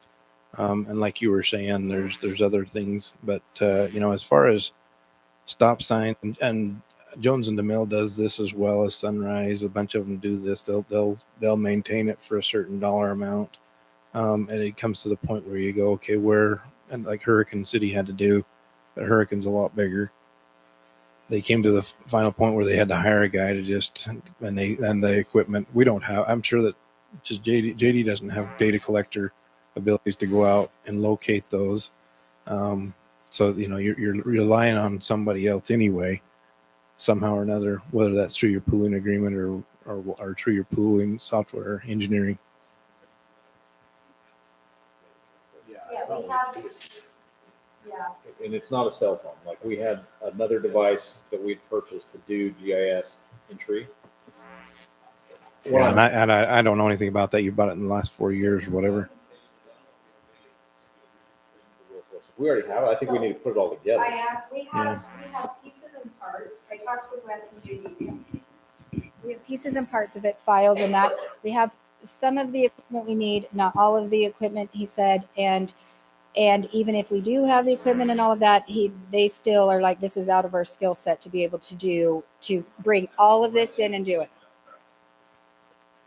So, yeah, so we're having this conversation. Decide on in 2 weeks. So this again is just a discussion to let you know that I was going to have. They will do it completely for free, but again with this engineering pool, part of that I want to find one of those firms to see if they have GIS capabilities that they can actually look at all of our shape files. I told you I went and I got those from Ash Creek. Mike Chandler was super great. He had all of our subdivisions, so he actually had Amber bring those to JUC. It was super awesome. So I actually would like to, as part of that engineering pool, make sure that one of those engineers has GIS capabilities so that he can look at everything that Lance has, everything that Lance has, everything that whatever we've got, our equipment, and just get us to where we need to be with GIS. Specifically, we have developers coming in, right? And we're expected to review their plans as they come through the Joint Utility Committee. Up around the cemetery, we were like, we think there's a water line that kind of runs right here. We need to be able to actually definitively say, this is where this is how long it is, this is where it goes. And I think we have that information, but I don't think, but so far, nobody can provide exactly where that is. I cannot sit down at a computer with somebody and say, show us where the water line is. And I think the data, some of it exists, and we have some from Ash Creek. I think we have a really good foundation, but we have to have somebody connect those dots for us. It doesn't have the age or anything like that. Right. And so, yeah, so we need to have a conversation and figure out where that is and why we don't. Yeah. Okay. So one of the qualifications we'll look at when we do that is if they have GIS capability to really, for one reason or another, it's not been done. This is frustrating because I know that we've spent money doing Okay. this. We're doing the right thing to move forward. We've paid engineering firms, we've bought information. It's just frustrating that now we're sitting there, we're going to spend more taxpayers' money to redo stuff that should have already been done in the past. And I still follow JD or Lance's. It's like, where is it? Yeah, that's the question that I'm asking. We do have it. With Jones and Mill, when we did that, it was one time thing, Yep. part of that. And part of that agreement was we knew that they were going to give us good information and we were to keep it up. And again, it's like every program we bring in here, if we do not maintain it, it's useless. Yeah. How long ago was the Jones in the Mill? Jones and Mill was on, yeah, it's been a while. But then Carl, when we did all of the water line, we reworked all this. This stuff's been done. But Yeah. it's bringing it all together, and the problem is you don't have staff or necessarily, you don't have people that understand how to use the software. Yeah, and that's what. So let's get to the bottom of that. Gather what we do have, compare what we need, and then fill the void. Yeah, so it's just that's just a Okay. ongoing. Anyway, so that's not really anything for you to decide. Again, it's just, I just have to have time where I can discuss this with the council. Good. So, Okay, let's move on now to our council reports. Let's go ahead and write down the line. Mr. Sip. what do you have to First tell off, us? Westfield Park, I talked to the engineer today. I should have next couple days a final finished set of plans. So we're waiting on the bathroom engineering, the structural engineering, imagine that. But we're waiting on that. Just a couple beams, all we have to have anyways. So that'll be done. Trails, Justin, Yes. just to pause on that one. Did we, Mark Fahrenkamp had done all that. Did we kind of duplicate what he did, or are we doing a different, we're doing something very similar. similar enough we could grab his drawings? I have his drawings. Just like we got the people that did those, Carl, he wanted a pretty good chunk, and we changed it enough just to reuse his plan, so, yeah. Trails, I'm meeting with Firelight, that's what I'm trying to remember, about our footbridge on Westfield Bridge. So we're gonna get with them. I kind of postponed it for a minute because I was worried about having to do something with the bridge. They said they don't have the money, or they're not planning on doing anything to the bridge, widening or anything that for years and years to come. So I would like to proceed with our footbridge on the downriver side of our Westfield Bridge. So we talk about our budget item, safety. That's definitely a safety item. I do believe I have enough money in my capital facilities to cover that bridge and build the park as well. So part of the redesign of that is they had committed. They're gonna to commit. pay. Perfect. They're As going to long as pay. you know what you're working with them. Yep. I'm working. That's why I think I can swing both the park and the bridge, because I'm going to make them pay a big chunk of that footbridge, because they want to hang their sewer pipe. Yeah. underneath it. I mean, they should be paying for that redesign. They should be paying for their, whatever that is, they need to be paying. Yep. They were aware of that, so. Yep. So that's Yeah, why I'm I'm going to not- meet with them. On the trails, let's make sure, you're still working on a master trails map for Yes. the whole city? Yeah, we've got, I've got a big list done of what priorities we have on trails, and as we come, there's a lot of interconnectivity we've got planned. So, yeah, I'll do that. Cemetery, I really don't know what's going on with the cemetery. I don't think there's anything up and new with the cemetery. This is new to me, so I'm really not. I'll have to find out. Talk to JD, see if there's anything there. Sewer district, Mike was here. There's a lot going on at the sewer district. They're gonna have to Yeah. really expand. Yeah, the Tuckerville treatment, the Lavercan treatment, we'll call it Confluence Treatment Plant. Like you said, they will have that finished, designed, and bid out by the end of the year. They'll have bids for construction start in 2023 for construction. So the nice thing about that is it'll do, the way it's coming off, it'll do 1.5 million gallons per day is what their ability to be. So Lavercan and Tuckerville will be covered. The nice thing is that they're designed it that it'll actually be easily to go from 1.5 to 3 million gallons without a lot of, for a very little amount of money, they'll be able to double their capacity. So we'll be taken care of. But that's what we need to talk about with, Water Conservancy District with the effluent water coming out of that sewer plant. How are we going to get it back to Tokenville? Are we going to exchange it? What are we doing? So that's something we definitely need to get ahead of. So 'cause we're looking probably 2 years from now, we'll have that water coming out of that sewer plant. That's all I have for now. Ms. Peart, We're working on the Parkway, the 24th celebration groundbreaking. I went to Steamroller today, the banners put in and ordered, and the invitations are set, and we're getting Facebook posts up. We do need to get with Lance on those, the highway markers, the posts that haven't been in yet. So, yeah, that's happening. Food's even been ordered. It's not food, it's cookies. No. Where's At the racetrack. I'm like, Okay, there- So the plan right now is, per our conversation, a couple signs out Westfields down to the bypass road, hit the parkway and head out. And it should be marked. I think Rachel's. I ordered 10 signs that are getting printed with stakes that will put alongside Westfield. so go out Westfield through the gap into the racetrack area. Okay. Yep, and I did have a meeting with Missy Kleinman and Kim Pope about Tuckerville royalty. They are waiting for a day to happen for the Hurricane Theater to be open so they can run that. They haven't gotten word on that yet, and they're excited to be there to present themselves at the Parkway as well and serve the cookies. And they're super excited about upcoming events and 100% on board, willing to participate in anything we throw their way. Thank you. Is there a date, firm date established for that groundbreaking? groundbreaking 24th, of this month? yes. Item H there is that calendar, yeah. We got moved from the 15th to the 24th. I'm delegating that. The list of invites? Right, Yeah, and I I'm talked having to to Ethel send about you. it. Yeah. Yeah, so I did send out, I took names off the list they had out here when they signed the original document. So I was just trying to, I'm so new to the game.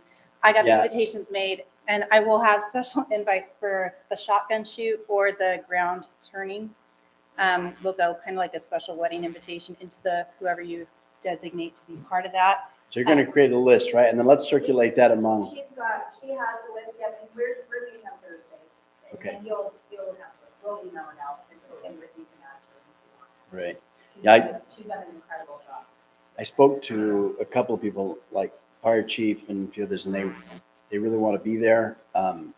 I'm not going to say they're super excited about it, but they are. They said, no, we want to be there. Yeah, send us an invite. I said, okay. And I did send it to quite a few of you. It's an editable list. Please add, take away. If you see someone's dead, take them off, please. So Just straight through, so that yeah.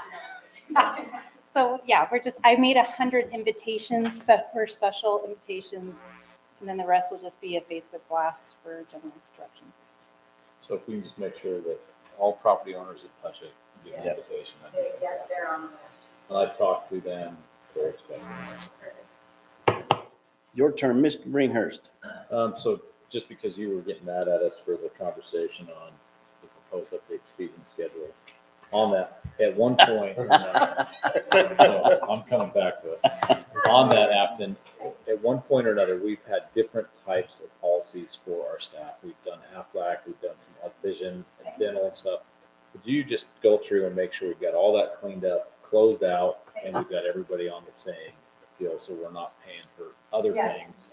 Yeah, Yeah. just standardize the whole thing. And it's 30 years worth of trying to figure out the right thing to do. So let's just make sure we got all those little things cleaned up. Afton gave a report on the Parkway. They're just getting started out there. I have a conflict, and I don't know, Keen, if you can handle this. On February 16th, that's DTEC, and they have asked that we give a presentation on the Parkway. And they wanted it to be based upon funding and some of the things that are going on with that. I have a trainee in town that day, and I will not be able to attend the meeting. I'm afraid that. How convenient that is. I know. I noticed that I showed up as mayor pro tem. So Yeah. Did you say it's February 15? February 16th. 16th. Oh, what time? Yeah. So it's a DTEC. It's over lunch. Let me see if I. Yeah, it's noon. Normally it's noon. The DTEC? I've got it from 12 to 1. Myron Lee is who had asked us to cover that. We're on the agenda for that. Is that something you could attend? I actually was at DTAC today, and they changed that. They said DTAC is going to be on the third Tuesday. Hold on, I don't have to show you. It's on the third Tuesday. It should be the 16th. That's the 16th. Is it One, 16th? two, three. That's the same day. 15th. 15th. Oh, Tuesday, And- not Wednesday. Yeah. I'm It's gonna be almost on- free, but I It's still going to be on, have. DTAC is going to be on the third Tuesday. Gary and I will talk about that, right? We'll work Yeah. So together. that's something you guys can work with Myron. Yeah. on and cover that for us. Yeah, but if it's, Or for me. that's the 15th then, right? At noon. And you can use the exhibits if you want, we're going to use for the transportation and stuff. Yeah. You know, It's on the fee schedule. Mayor Chairman and I, we did a presentation to DTEC a couple of months back, like 6 months back. So do they want something So, similar, or what's their I think specific request? The specific request is that we talk about how we acquire and what we get for our funding out there. Okay, so it's a funding issue. Okay, And just be aware, Myron's a little sensitive that we haven't used him, we didn't meet him, and we didn't talk to him. So oh, I did too. I spoke with him at length for 6 I'm months. glad you did. But, okay. And he was very helpful, don't get me wrong. He was very helpful, but there were strings tied and time limitations and so forth. But anyway, okay, anything else? Nope, I'm done. Mr. Chase? Okay, mosquito abatement. I'm going to save some time and just give grab a handout there on notes that were from the last meeting and updates on what's going on there. Confluence Park, they're in the process, they've started that bridge that's going to be connecting Liverpool to Hurricane. So that bridge is started, and the power park isn't necessarily completely landscaped yet. So they're working on that. DTEC we just talked about. I was going to talk about the transportation event. We've already discussed that. Solid waste, I do not know when they meet. It's every other month. It's usually the first Monday. But they've changed it quite often, so After I got an I'll find out, email Gary. that I forwarded to you on the solid waste appointment. Did you see that? The one that, is that the one that I sent back and I said? No, this was on solid waste. I'll look and see, but yeah. But So okay. I've asked Afton to see if she can locate some minutes or some documentation related to the fact that they had agreed to allow us to have people opt out on the garbage cans. Oh, I got another one on that. That's a different one. Yeah, that's different. I'm gonna forward that to you, Gary's.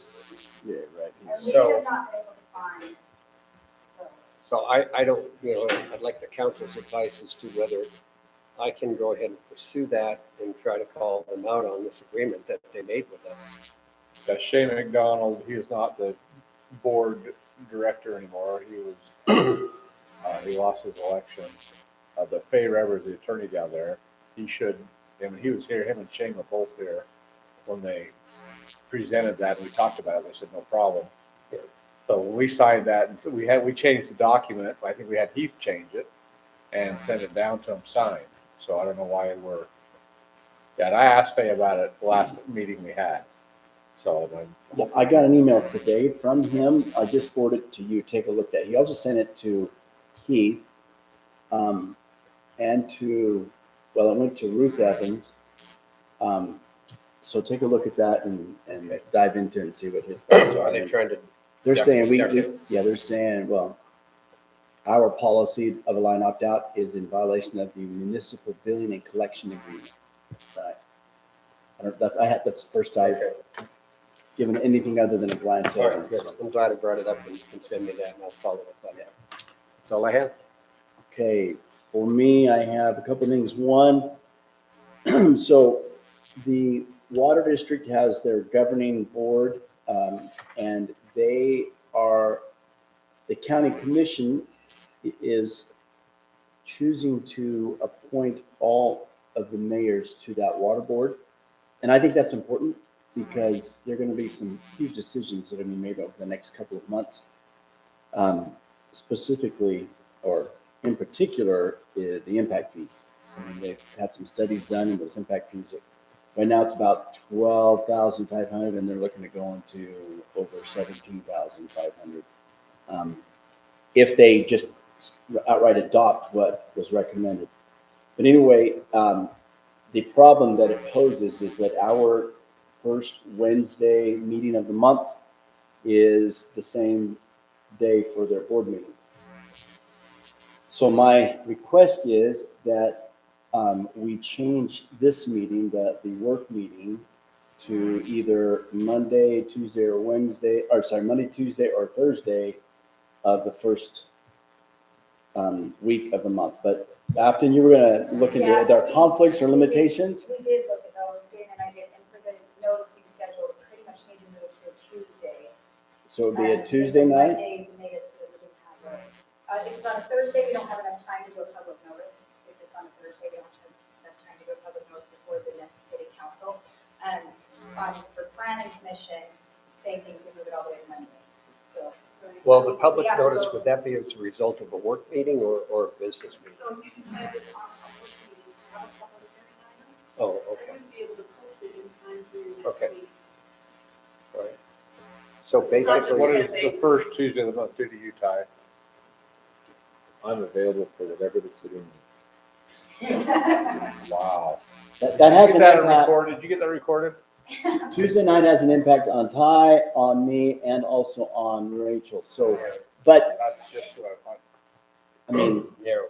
what's more important, the planning commission or the potential for public hearing? Because it's not frequent that we say in this meeting, hey, we need to have a public hearing before our next meeting. Planning commission is not going to need a public notice to you for a work meeting. It's going to be for your Next meeting, so Monday would work. we won't need to give you, or there will Ah, not be a well then public maybe notice. that's not good as the first Monday of each month.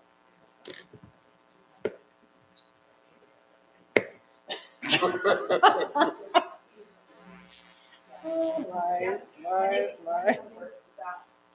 Okay, so think about that, and then at our next meeting, let's have an agenda item to alter our meeting schedule. And if Monday works, or if Monday doesn't work, then let us know, and we'll try to find out. All right, next, But yep, yep, Was yep. that done? March 7th, is that going to be our meeting? We'll have to change our resolutions. Right, we'll decide on that in 2 weeks. Could we decide on that and have it ready and vote on it in 2 weeks? Yes, Perfect. we can. All right, next thing I want to report on is the athletic complex. I got a draft of the Nepa checklist, which I was really glad to get. It's not the final, and the final may still be a month away or more. But I was pleased about the checklist because I went over it. I spoke to the representatives at the Bureau of Land Management, and they are being they're being very flexible with this, and I'm happy about that. So that was a very positive turn for the day.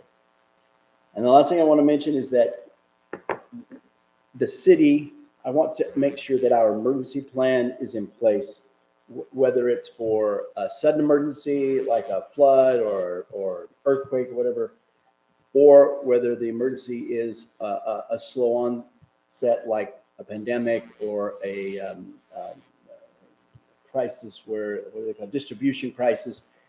And I want to get that up to date.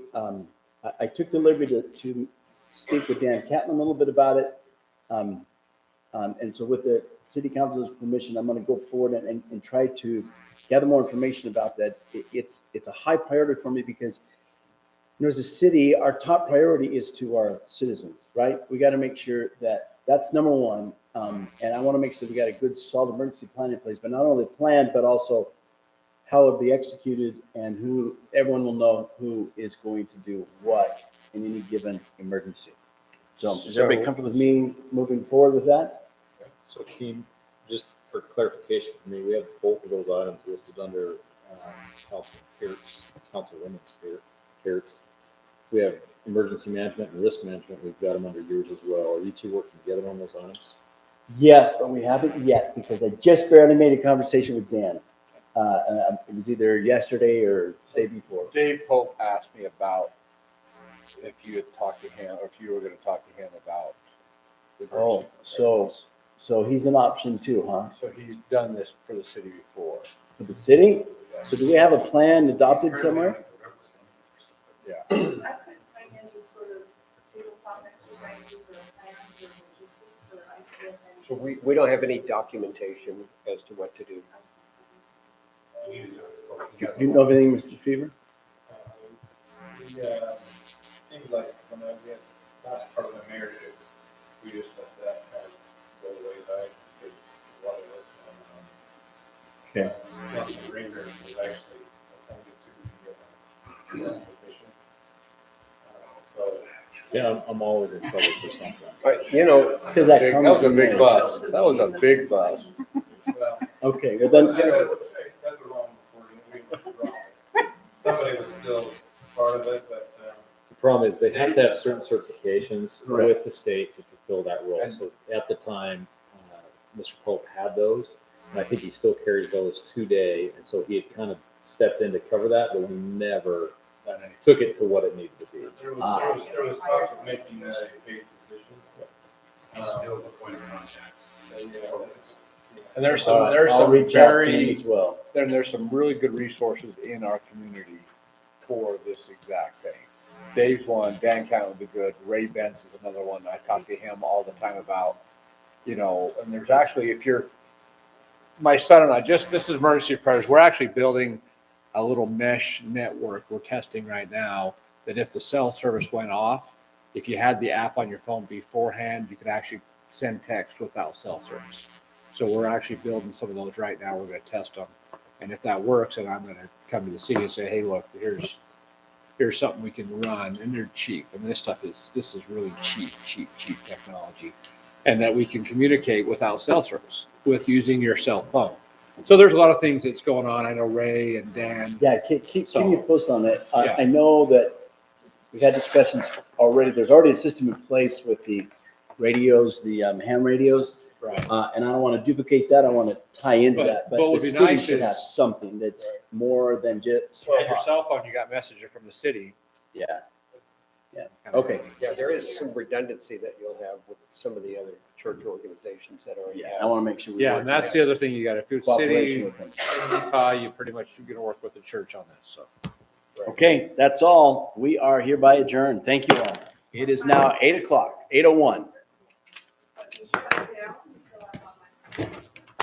A minute over, huh? Yes, that's a problem, isn't it?